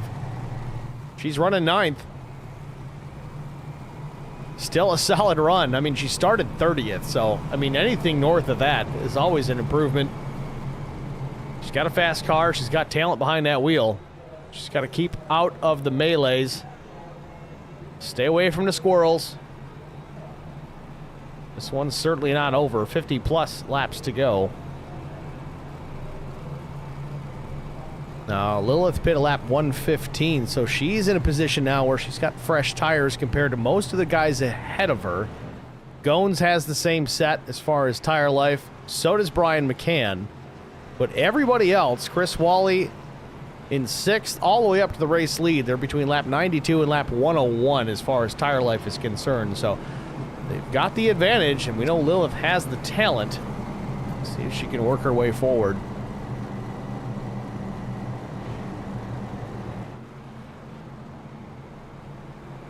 So half a lap away from green flag racing yet again. Working caution number 13. You'd think we're at Martinsville, but I don't know. I know it's been a caution fest, and I've said this once already, but it's been fun to watch. When they're out there racing, they're racing hard. Sometimes a little too hard, hence the cautions.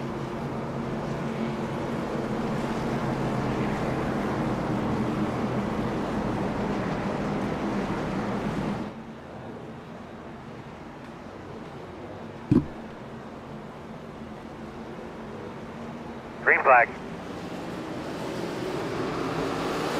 Green flag, and let's crank it up.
Laps to go from Dover Motor Speedway. Evan Janik leads. Christian Strader, Jason Niles, Brandon Mefford, and now Aaron Smith as he battles for the 5th position with Chris Wally. Wally's done a good job to get himself back into contention here. We got Brett Rinn in the chat. Says every caution has been called by iRacing here tonight. He's the race admin, I believe. We weren't calling anybody out. It's just been a crazy night.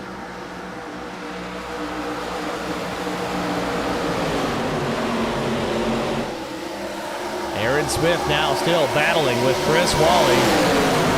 Smith with a little bit fresher tires than the 51.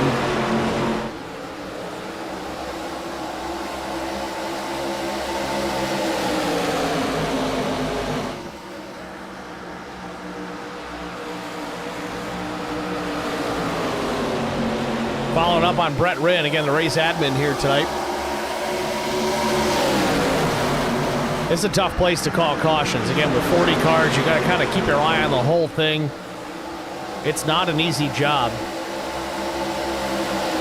But lucky for him, he really hasn't had to do much with it because iRacing has beat him to the punch. So far, so good tonight. They're all legit. I don't think I've seen a single yellow that made me scratch my head.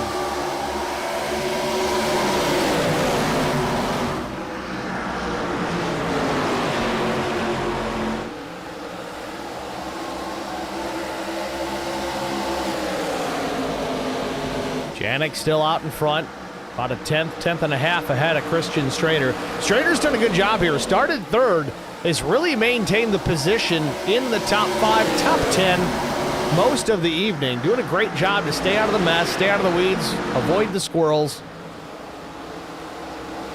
Now putting pressure on Janik for the race lead. Takes a peek to the inside, down in turn number 1. Might have it here. Gets alongside the 7, up the racetrack.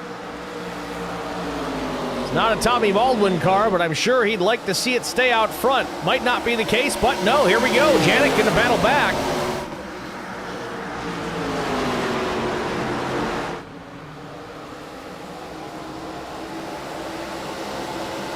What a mess here. Somebody down on the apron to avoid. That was the 23 machine of Shane Haas. Managed to go to the apron of the racetrack to avoid running somebody over. Great job. But it's still going to cost them, and they're 3 wide ahead with Neil Quick in the middle.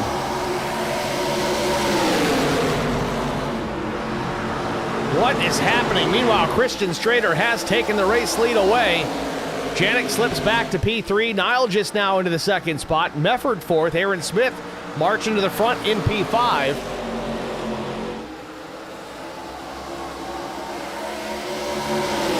Lilith Peters into the 9th spot, still in the top 10. Gotta have faith, Zorku. Gotta have faith.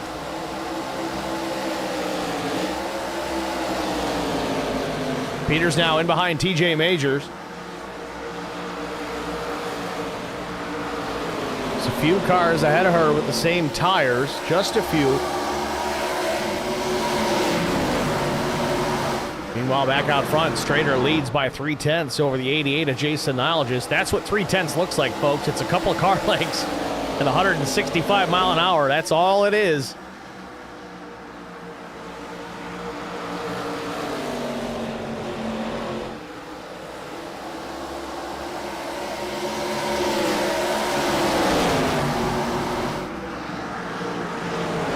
Aaron Smith falling back to about the 7th position, was as high as 5th just a few laps ago. This race winding down.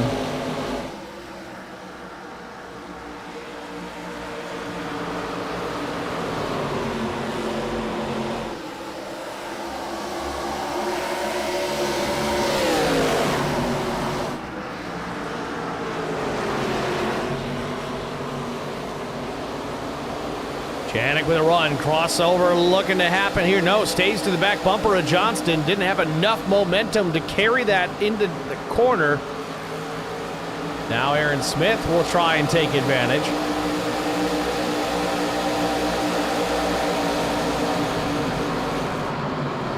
So, top 10, at least for the time being. It's Christian Strader, Jason Niles, Brian McCann, Brandon Mefford, Garrett Johnston. Evan Janik 6th, Aaron Smith 7th, TJ Majors at 8th, Lilith Peters in 9th, Chris Gones rounds out the top 10 here as we close in on the end of this race. Lots can happen. Plenty of laps to go for chaos to ensue. Smith gets to the inside of Janik here. Will take the spot away. Move Aaron Smith up into P6.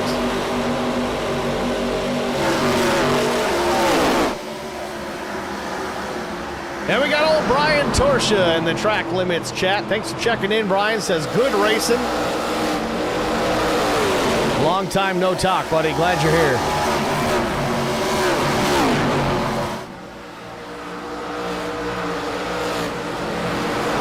Back out front, McCann has reeled in Strader.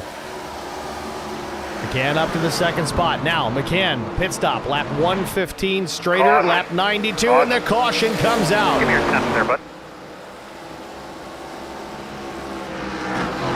14th yellow of the night. Again, ignore the timing tower. It's wrong. Not sure who's involved in this. It may be, I want to say Josh Mears just because of where he's at, but it could have been Mormon and Poleski. Let's take a look. Indeed, that's the case. Back it up a little further and see how this one unfolded. Good battle there. Mormon on the outside in the 63. Poleski on the bottom, the 93. They've been kind of near each other quite a bit tonight. Both drivers coming up just slightly. They avoid contact there just a touch. Again, this is turn 4, it appears. Just out of room. Poleski tried to come up. Mormon was there. Sorku in the chat on the IROC TV side literally just said, we finally got some green flag racing. Come on. Make yourself a drink, Sorku. It helps. I'm telling you, it helps. I know I make jokes, but honestly, you got to admit, Zorku, tell me it hasn't been good racing, at least when we're green. I know we haven't had a real long stretch of green. That was probably our longest of the night, but it's been great to watch when they're out there at speed. There's a lot of guys out there. There's a lot of opportunity for a mistake, and if one guy does it, it's hard to avoid, especially at a place like Dover.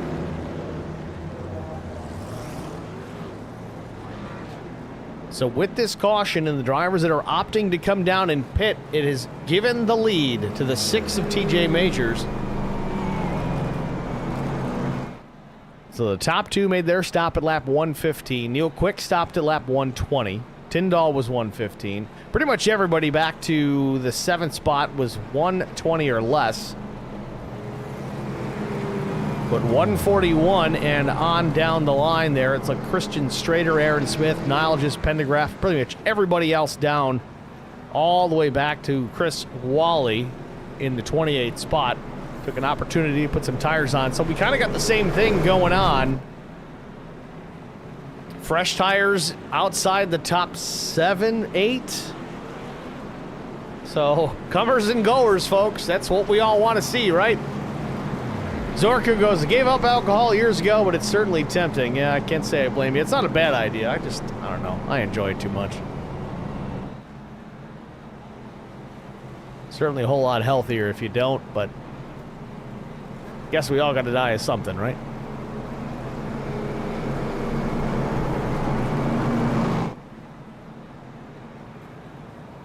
So this is something I've kind of been looking forward to. Years back, I think during the COVID times, I was running in the Western New York, I think it's Western New York iRacers League, and it was, I think it was tour-type modifieds. Not going. Bunch of guys from this way running modifieds and iRacing, and TJ Majors was one of them, racing against guys on the tour. I mean, TJ's a spotter, right? And he's wiping the floor with those guys, myself included. I ran about 3 races, and I'm like, yeah, I am not fast enough to run with these guys. Cannot do it. So here I sit behind the microphone instead of the steering wheel. I think Emmerling was in that one. Maybe some of the leadies.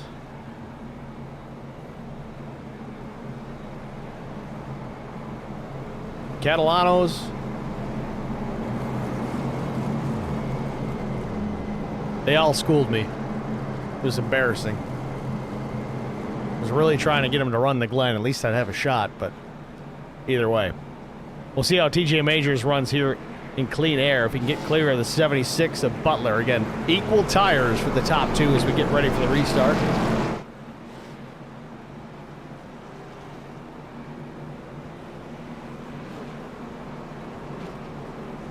"31 laps remaining as we get ready to take the green flag. And I'm hearing Majors cut off the throttle, cut the engine out there a little bit and coasting, trying to save some fuel. Might be tight to make it to the end here. I think we said 62 and change maybe was the average for fuel economy. Last pit stop was lap 115. It's tight. If we go all the way to the end green, it's going to be tight. So Majors doing his best he can to save some fuel. Green flag back in the air. Majors with the lead down into turn number 1. Butler just a nose to the inside, but no. Majors gets clear into turn 1. Battle for third. Heel quick alongside Will Tyndall. Oh, we got trouble again. Big wreck on turn number 2. Lilith Peters in this one as well. Take in fluids. Stay by those fans. Do what you can to keep cool. Vincent Short, Lilith Peters, Kevin McCann, Kyle Pendergraph. Josh Mears again. Been a rough night for the 36. 15th caution of the night.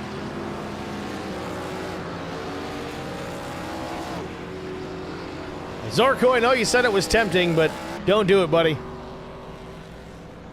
Just stay on the wagon, man.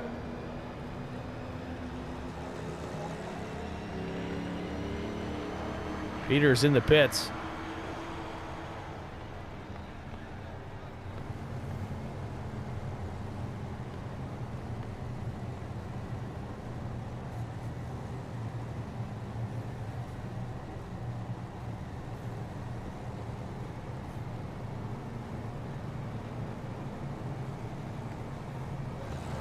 Lilith Peters still in the pit box here. Left front damage still showing. Unfortunately, the one will go down a lap here as the leaders cross start finish.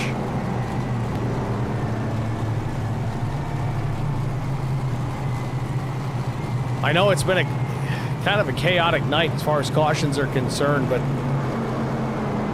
you almost kind of have to point at the poor qualifying effort out of the one here tonight as really what's caused the issue. You put her back deep in the pack. You're in that traffic, in that melee, that chaos that's been happening here tonight. I'd say if she was in the top 10 and started there, I don't know, she could have been just in good contention here all night long.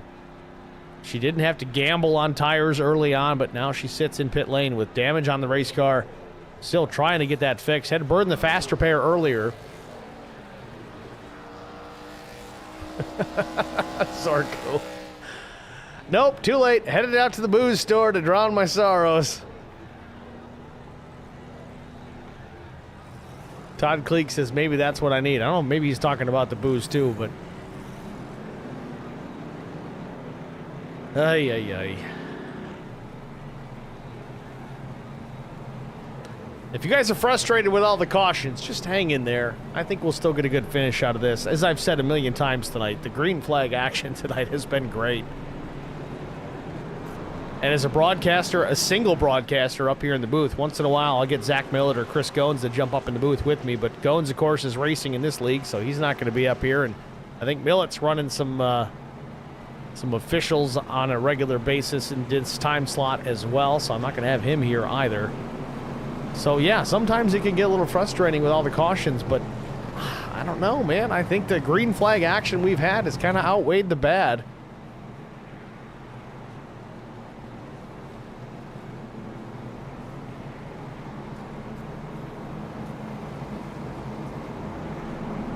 Well, we're doubled up, ready to go. TJ Majors, Brent Butler on the front row. Majors needing to get another good restart here. Get clear of the 76. I keep looking at that 76, and I keep thinking it's a 71 Dave Marcus scheme. I know these guys are all running like an IROC style, but that's all I can think of when I look at it. Again, I'm dating myself. Anybody knows Dave Marcus, just look at it. You'll find it. Color's right. Green flag. Green back in the air.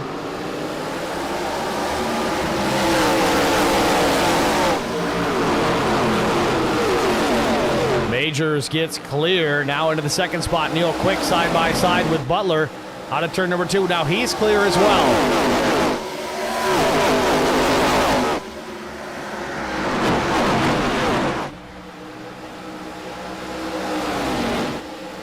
Off of 4, Majors continues to lead. Neil Quick in the second spot. Tyndall, Nilgis, Butler the top 5. Now Tyndall attacking the 2 of Neil Quick for the second spot.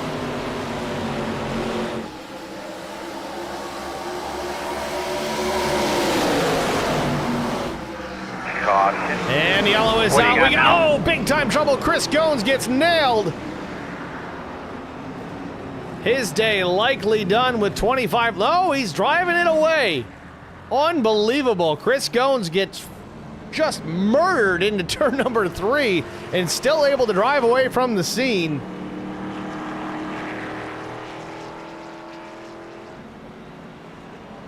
Let's take a look. Brandon Mefford contact with Nuke Quick, gets him crossed up in front of Goins. Looked like just a lazy slide, but as we said, self-cleaning racetrack. Down the banking he goes. He gets nailed by Chris Mefford. Interestingly enough, Mefford hit him on the high side.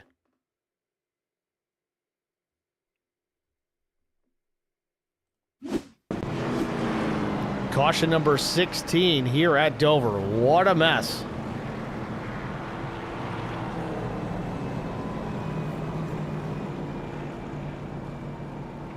Left rear towed out considerably, and on these cars, that left rear technically not adjustable.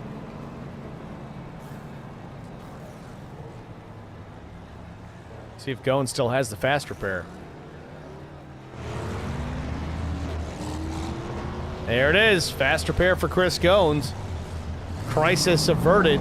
Track position lost, but he's still back in this thing. 24 to go. A lot can happen with the way the cautions have fallen here tonight.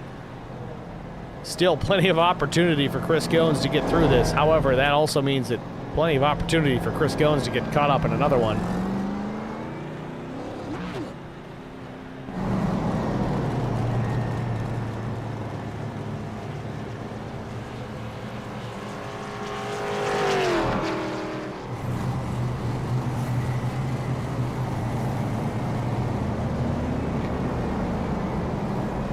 While we're under caution, again, haven't had a chance to do this. We've had plenty of chances. I just haven't done it. Got to thank the sponsors tonight: RS12 Motorsports, Coles County Speedway, R&R Racewear, Anything EC, Sparkle and Shine Mobile Detailing, 3 Wide with DJG, Charity Motorsports, Supreme 3D Printing, Spartan Transportation LLC, Premier Racing Setups, and Care for Kids.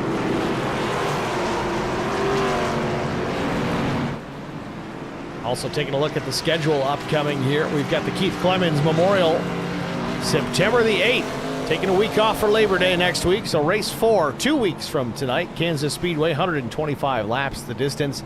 Kansas should put on a great show, especially with these cars, so stay tuned for that. Be a good one. 22 laps to go when we get the restart. Field double up, ready to go back racing. Front row once again, TJ Majors and now Neil Quick to the inside. We'll see if Neil's got anything for the 6. And TJ with a little bit older tires than Neil. Neil pit lap 120, Majors lap 115.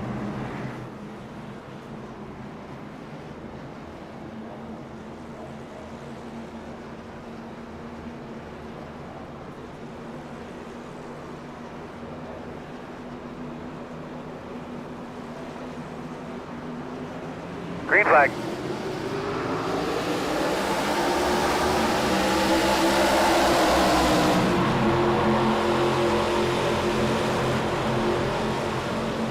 Majors with a good restart, but Neil Quick with a bit of a run has to check up a bit on the exit of turn number 2. It gives a big advantage, and there's a caution again. Get a look at your gauges. Everything good?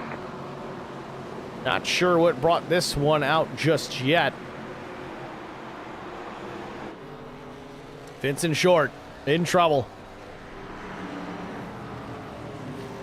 Starting to look like a modified, and he hits the wall again. Could be game over for the 55, and he goes to pit lane. Let's take a look. Already in action here. Let's see. So Vince was slow on the restart, goes to the bottom of the racetrack. He might already have a problem here, and it's the 12. Schofield gets clipped. Back up the racetrack. Beers in it again. Been a tough night for the 36 as well.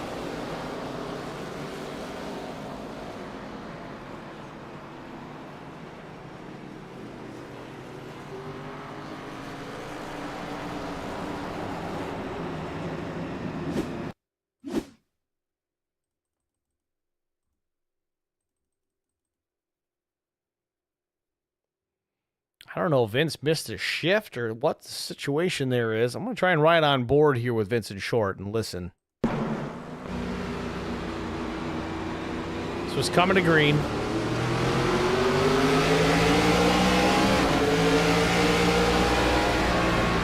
Oh, he's got some serious suspension damage.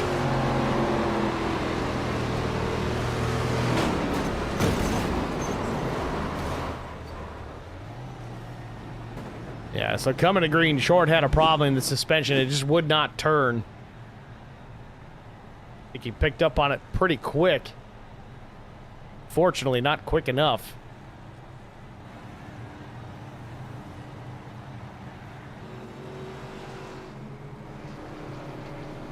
So caution number 17 here at Dover.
Front row again will be TJ Majors and Neil Quick. Row 2, William Tyndall and Jason Nilgis. Aaron Smith, Christian Strader. Some heavy hitters there in the top 6. We wind this one down. Now, Jason Nilgis, he's got the freshest tires of the bunch. Lap 141 was the pit stop for him. Christian Strader was the same. So was Aaron Smith, so watch out for him. Everybody behind the top 3 here. Top 4, really, pit on lap 141. 4 tires. This one far from decided.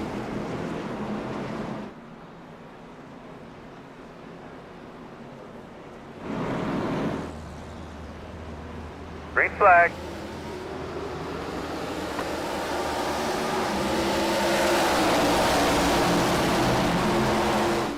Majors gets the run down into turns 1 and 2. Tyndall jumps to the outside for a brief moment, but Majors with a big run out of turn number 2 gets some distance, 3/10 back to second place. Aaron Smith, though, charging to the front, up to the 3rd position, needs to get clear of Neil Quick. Quick on the bottom in the number 2.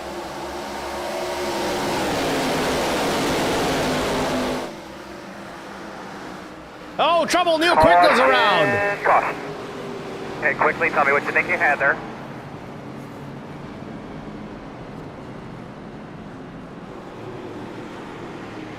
Don't know if Neil Quick had some help there. We'll take a quick peek at it. No pun intended.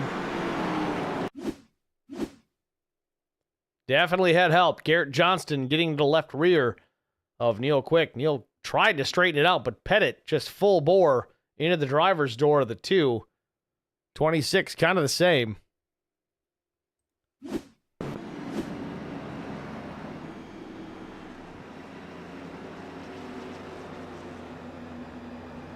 So we're going to step aside briefly here, get a break out of the way. We'll be back with the restart and likely the conclusion after this. Stay with us.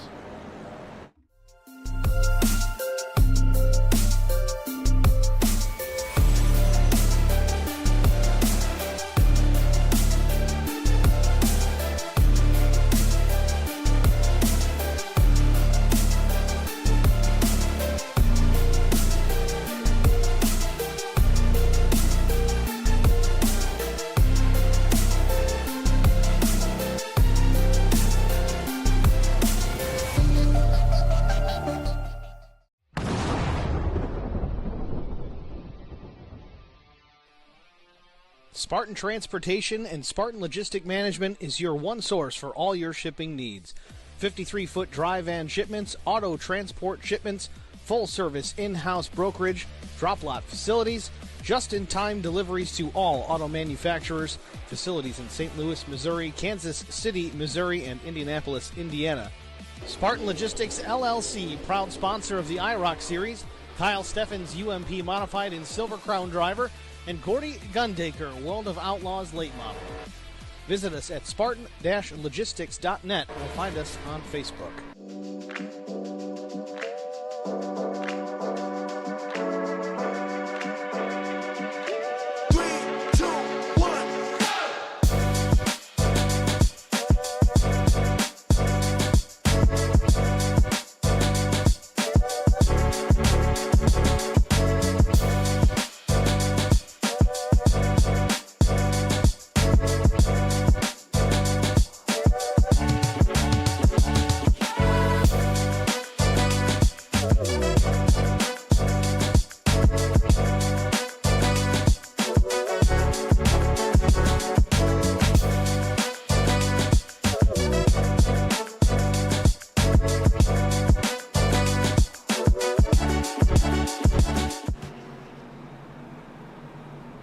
Back at Dover Motor Speedway on the one to go. 13 laps remain as we cross the stripe. It's going to be TJ Majors and William Tyndall, but hard charging Aaron Smith in behind. Winner last week. Freshest tires in the field as far as the front runners are concerned. Third place for the 70 right now. Pit on lap 141 versus the top two's 115. Fuel not likely an issue for Majors at this point, but tires certainly going to be a concern. You know, we talked about how these tires kind of wear like iron, but man, when they get hot, they go away. But man, there's a big difference there from 115 to 141, and Aaron Smith certainly no slouch. He's got the talent. We'll see if he can get it done. Pace car is in. Barney with the green in hand, ready for the restart here at Dover. And there it is, underway. Big jump by Aaron Smith. Really got the advantage over William Tyndall. We'll see if he can carry it down into 1 and 2, and he does. A couple of feet between the 6 and the 70 on a turn number 2. Majors still with the lead, 13 laps to go. Majors loses connection for a moment. Haven't seen that all night, but now Tyndall to the outside. Aaron Smith for the second spot.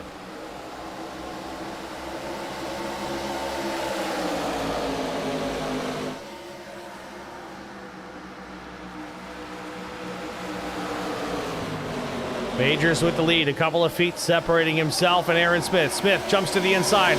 Majors throws the block into turn number 3, but now Smith has the outside lane.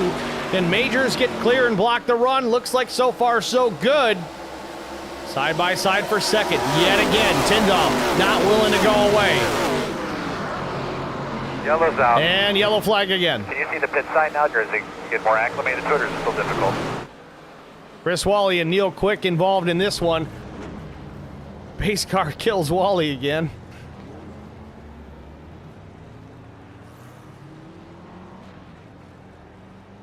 So caution number 19. Let's back it up a little further here. All right, so it looks like the 2 Neil Quick, the gray car to the outside. He's going to smack the wall on corner exit with the right rear. Mormon's not going to check up, just tries to go to the inside instead, but instead turns the 2 down into Chris Goins. Goins is able to drive away from it.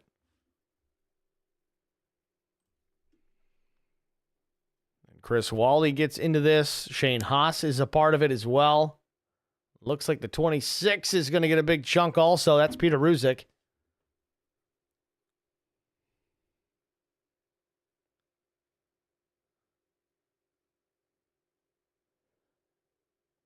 Brian Torsha says over-under on the next caution. I don't know when he posted that, but I'm going to go over.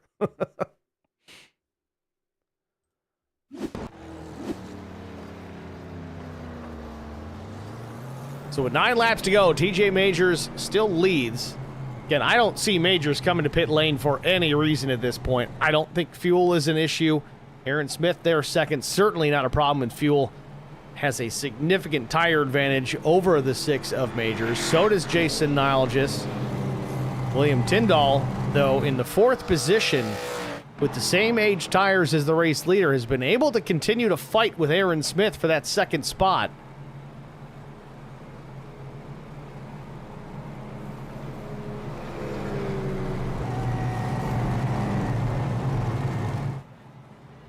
Zorku in the chat says, the pace car made me think it was about to see the 51 get T-boned. That said, can these people chill out for 5 laps? We're approaching 20 cautions. Yeah, I get it, man. It's a tough place.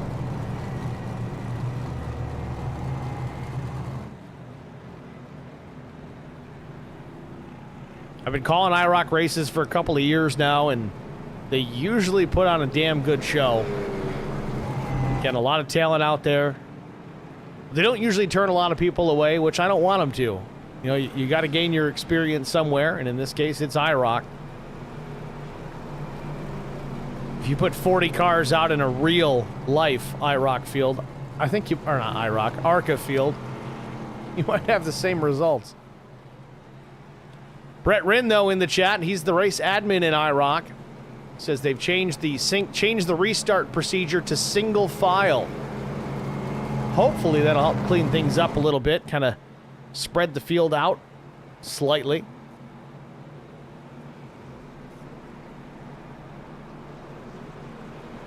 Chris Goen says the pace cars led the most laps. Certainly make Elmo Langley proud. Yes, I'm dating myself again. Leave me alone.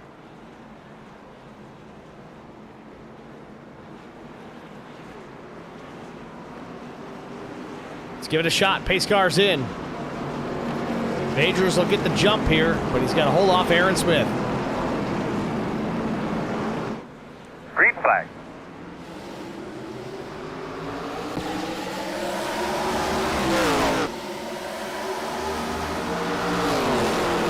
Good timing by Aaron Smith. Looking to the outside for the race lead, but not enough just yet. But he has a run. Up the racetrack goes Majors. To the inside goes Aaron Smith. Down into turn 3 for the race lead with 6.5 laps to go.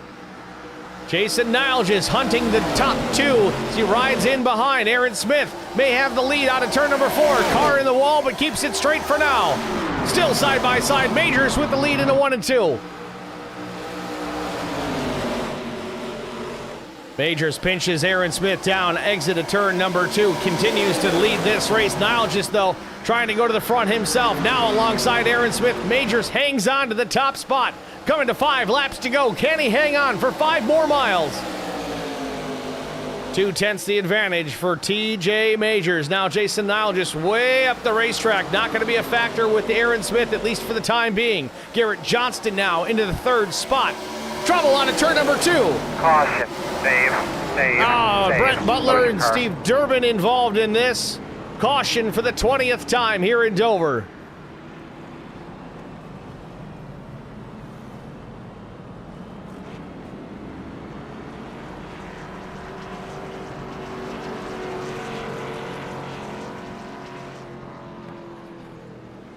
Brian Torsha in the chat says, great league. I hope that's not sarcasm, Brian, because truly it is a great league. It's been a rough night. I'll give you that.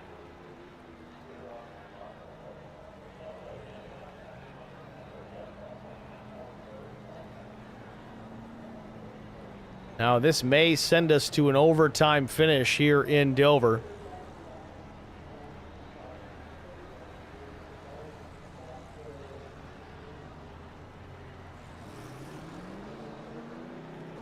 Durbin lucky enough to still have a fast repair, and he uses it. Better time than now.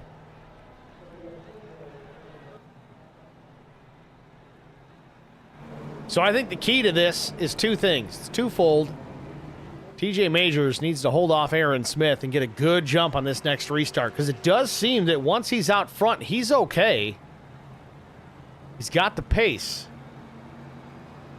He shares the fast lap with Aaron Smith, 23.88. Not the fastest of the race, but the fastest amongst the top two. Garrett Johnston's fast lap, 23.73 of the night. Brandon Mefford, though, back in fifth with a 68. Further down the line, Christian Strader, fast lap 23.61. I believe that is the fast lap of the race.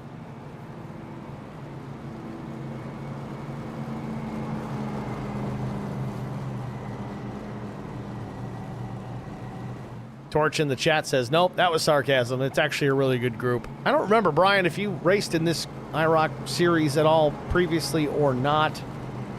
I mean, I've raced a season with them in the trucks back in the day. It's a good group. They've been around a while. I think it's season 10. You don't bring 40 cars to a league race. I mean, this is race 3 of the season. I know we'll probably lose some guys before it's all said and done, but 40-car field is certainly impressive. We had 41 here tonight to start things off. Chris Wally does a nice job with this series. He really does. Again, Chris Wally, NASCAR official. Part-time, but we won't hold it against him.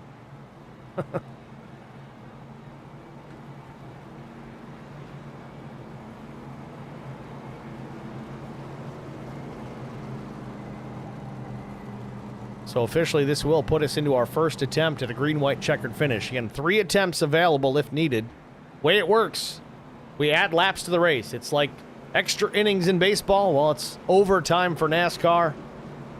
Green flag comes out, then the white, then the checkered. If we get a caution prior to the leader taking the white flag, we will line them up again and try it another time. We'll add more laps.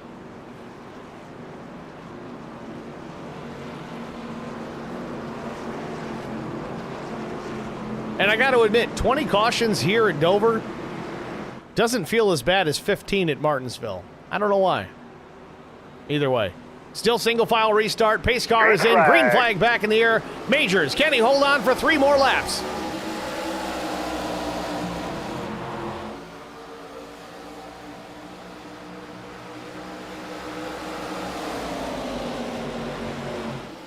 Majors with a good restart, holds the top spot. Aaron Smith takes a peek, swaps lanes, goes to the top side into 3. Majors sticks at the middle of the racetrack, has the advantage through 3 and 4. And Garrett Johnston back on the attack again. Could be TJ's best friend here with the white flag in the air. Final lap from Dover. Majors with the lead, might be en route to a victory as Johnston still pressuring Aaron Smith for the second spot. Down into turns 3 and 4 for the final time. Could it be the first win of the season for TJ Majors? Off of turn number 4, checkered flag waves, and Majors gonna win it at Dover. Second place, Aaron Smith. Garrett Johnston will come home in the 3rd spot.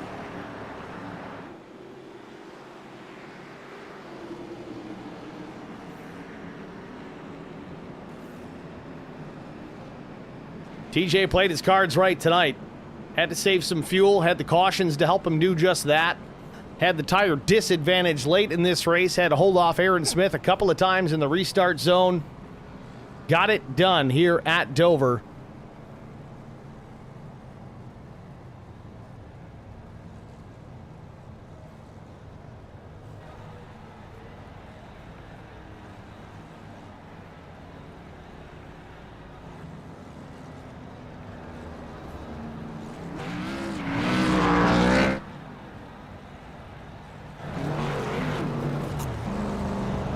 Tough to do donuts here in Dover with that banking at 9 degrees, but TJ's getting it done.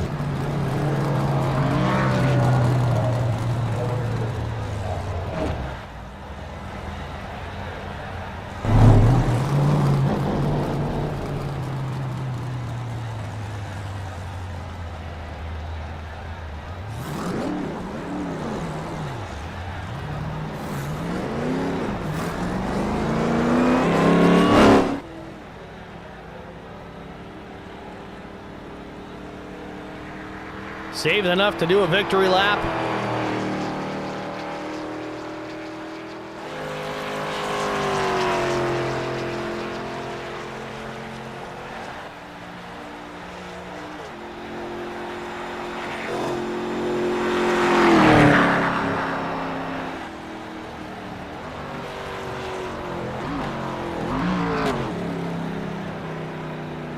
Take it to pit lane and eventually victory lane here. We're going to step aside, get a break out of the way. We'll be back with our top 3 finishers after this. Stay with us.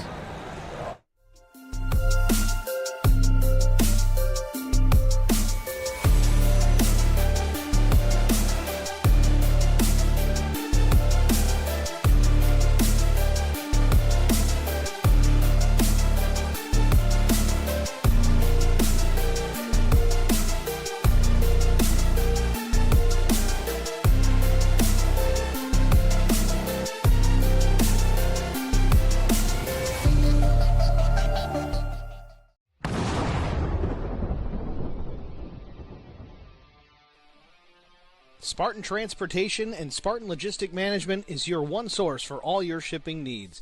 53-foot dry van shipments, auto transport shipments, full-service in-house brokerage, drop lot facilities, just-in-time deliveries to all auto manufacturers, facilities in St. Louis, Missouri, Kansas City, Missouri, and Indianapolis, Indiana.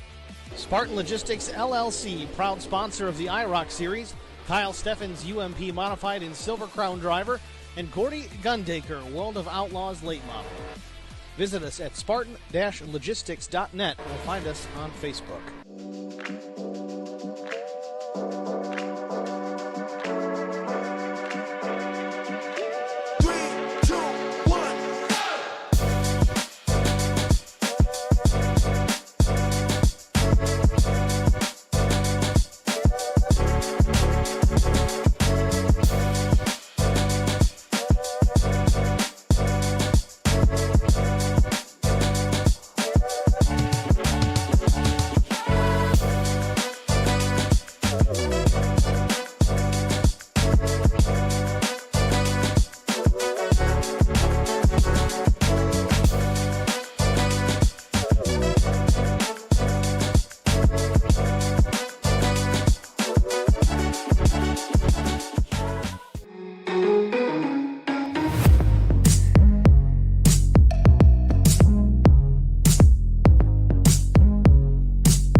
Need insurance coverage that's built for speed?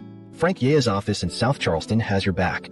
Whether you're blazing down the highway, protecting the home you've built, or setting up a legacy for your family, we've got the coverage you need. Auto, home, life, fast, simple, and made for you. Scan the QR code on your screen now to explore all our services and start a free quote today. Lock it in, save it for later, or call us at 304-744-7700 to get started.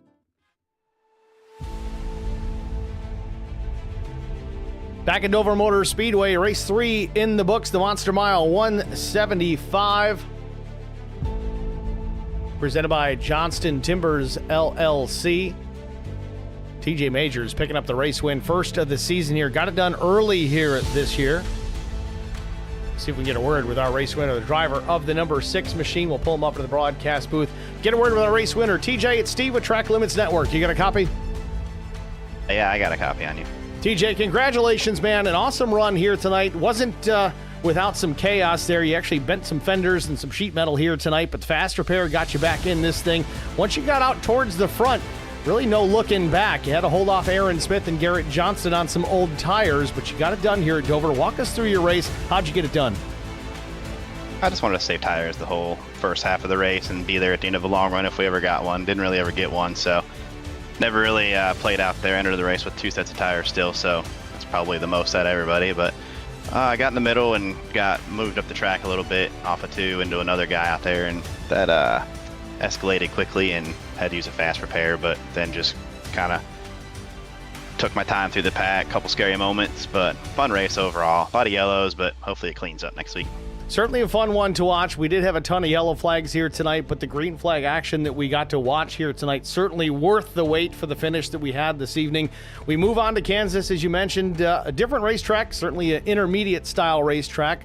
Likely to see some fun racing next week. What's your game plan going into Kansas next week? Save tires again, and hopefully a track position at the end. It's going to be a lot of similar stuff, and Kansas is a track you can wear your tires out as well, so just try to take care of the right front and maintain track position, and I don't know, try to be there at the end. I know there's going to be some yellows and some guys are going to slide up and try to put guys in bad spots, and I just gotta hopefully don't get caught up in that stuff. This front stretch is real wide there, and guys are going to dive all the way to the grass, and just like real life, so it'll be fun. It'll be entertaining, I'm sure. Certainly looking forward to it, TJ. A job well done here tonight. Who do you want to thank before we let you go? I don't know how everybody puts the lead together. Moderators and stuff, taking care of black flags and stuff like that. But yeah, just everyone that puts together. Chris for putting it together, asked me to come in and causing a yellow that I needed there at some point, I think. No, I'm just kidding. Just everybody that puts the lead together. It's a good time. All right, TJ, job well done, man. Appreciate the talk, and good luck next week. Thanks. See you, man. TJ Majors, your race winner here at Dover Motor Speedway. Next, we're going to talk to runner-up, the 70 of Aaron Smith. It's nice to see some competition for the 70 this season. You got the win last week, runner-up here this week. We'll talk to the driver of that number 70, get his take on tonight's race. Aaron, it's Steve with Track Limits. You got us? Aaron Smith, Steve with Track Limits. You got a copy? Yeah, I've got you. There we go. Aaron, congratulations, man. Second place.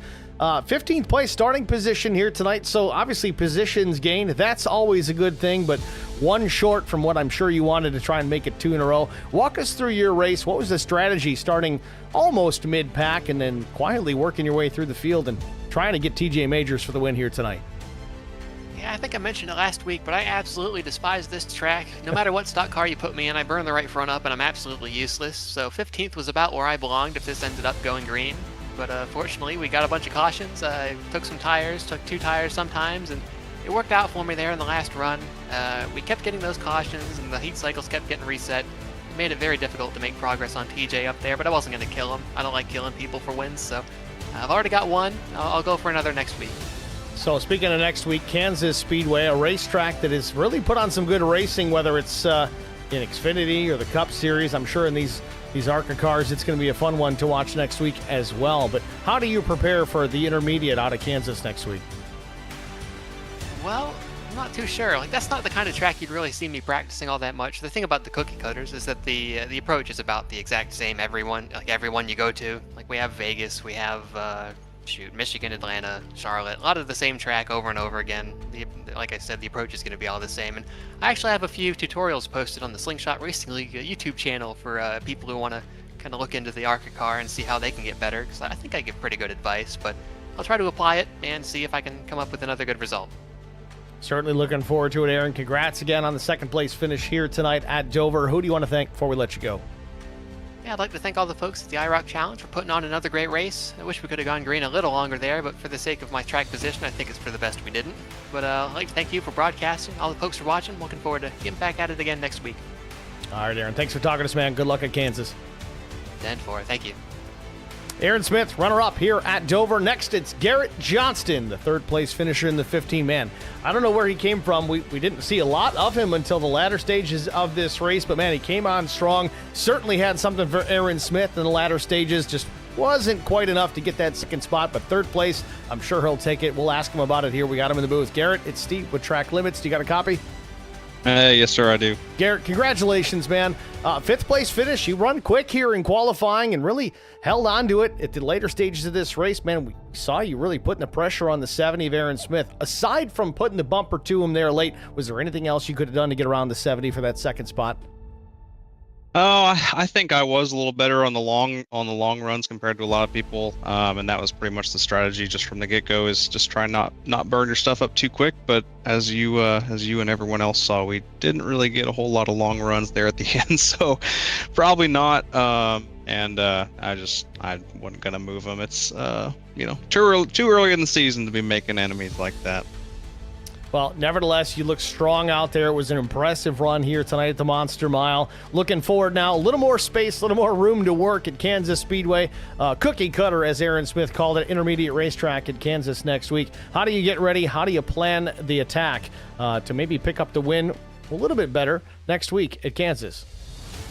Yeah, Kansas is fun. It is a cookie cutter track, but because of that, I tend to do pretty well there because you drive one, you drive them all pretty much. So Kansas is a lot of wall riding and do some slide jobs in these cars to get the passes done. So it should be a good time, but regardless, we'll just give her hell like always and give her best shot. Slide job all you want. Just watch out for the crossover. Next week, Kansas Speedway, going to be an exciting race to watch. Garrett, thanks for talking to us, man. Who do you want to shout out to? Yeah, thank you for doing this every week. It's always a great broadcast. Thanks to Chris Wally for putting all this on, and everyone who plays a part in it. All the sponsors that have sponsored the league and sponsor each race throughout the season. Shout out to everyone watching at home, Dad, Mom, Grandma, Aunt, etc. And we will see you guys next week. All right, Garrett. Well, thanks for talking to us, man. Good luck in Kansas. All right, thanks, sir. Garrett Johnston, your third place finisher here at the Monster Mile in Dover, Delaware. Let's take a look here. Before we get too deep into the woods, we got to thank the sponsors because we only did that once here tonight.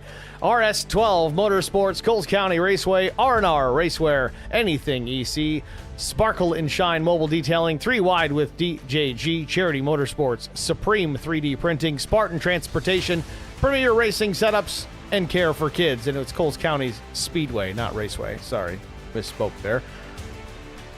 With that said, we'll take a look here at our race results. We talked to our top 3, TJ Majors, Aaron Smith, and Garrett Johnston. 4th place was Jason Nilgis, Brandon Mefford 5th, Evan Janik was 6th, Christian Strader was 7th, Chris Goins, 8th place finish. Thought he was done for, still a top 10 for the 38. 9th was Matt Mormond, Kevin McCann, Brian McCann 10th and 11th, Casey Bentz was 12th, William Tyndall 13th, Timmy Schofield 14th, Lilith Peters, man, no quitting her, she just stuck with it.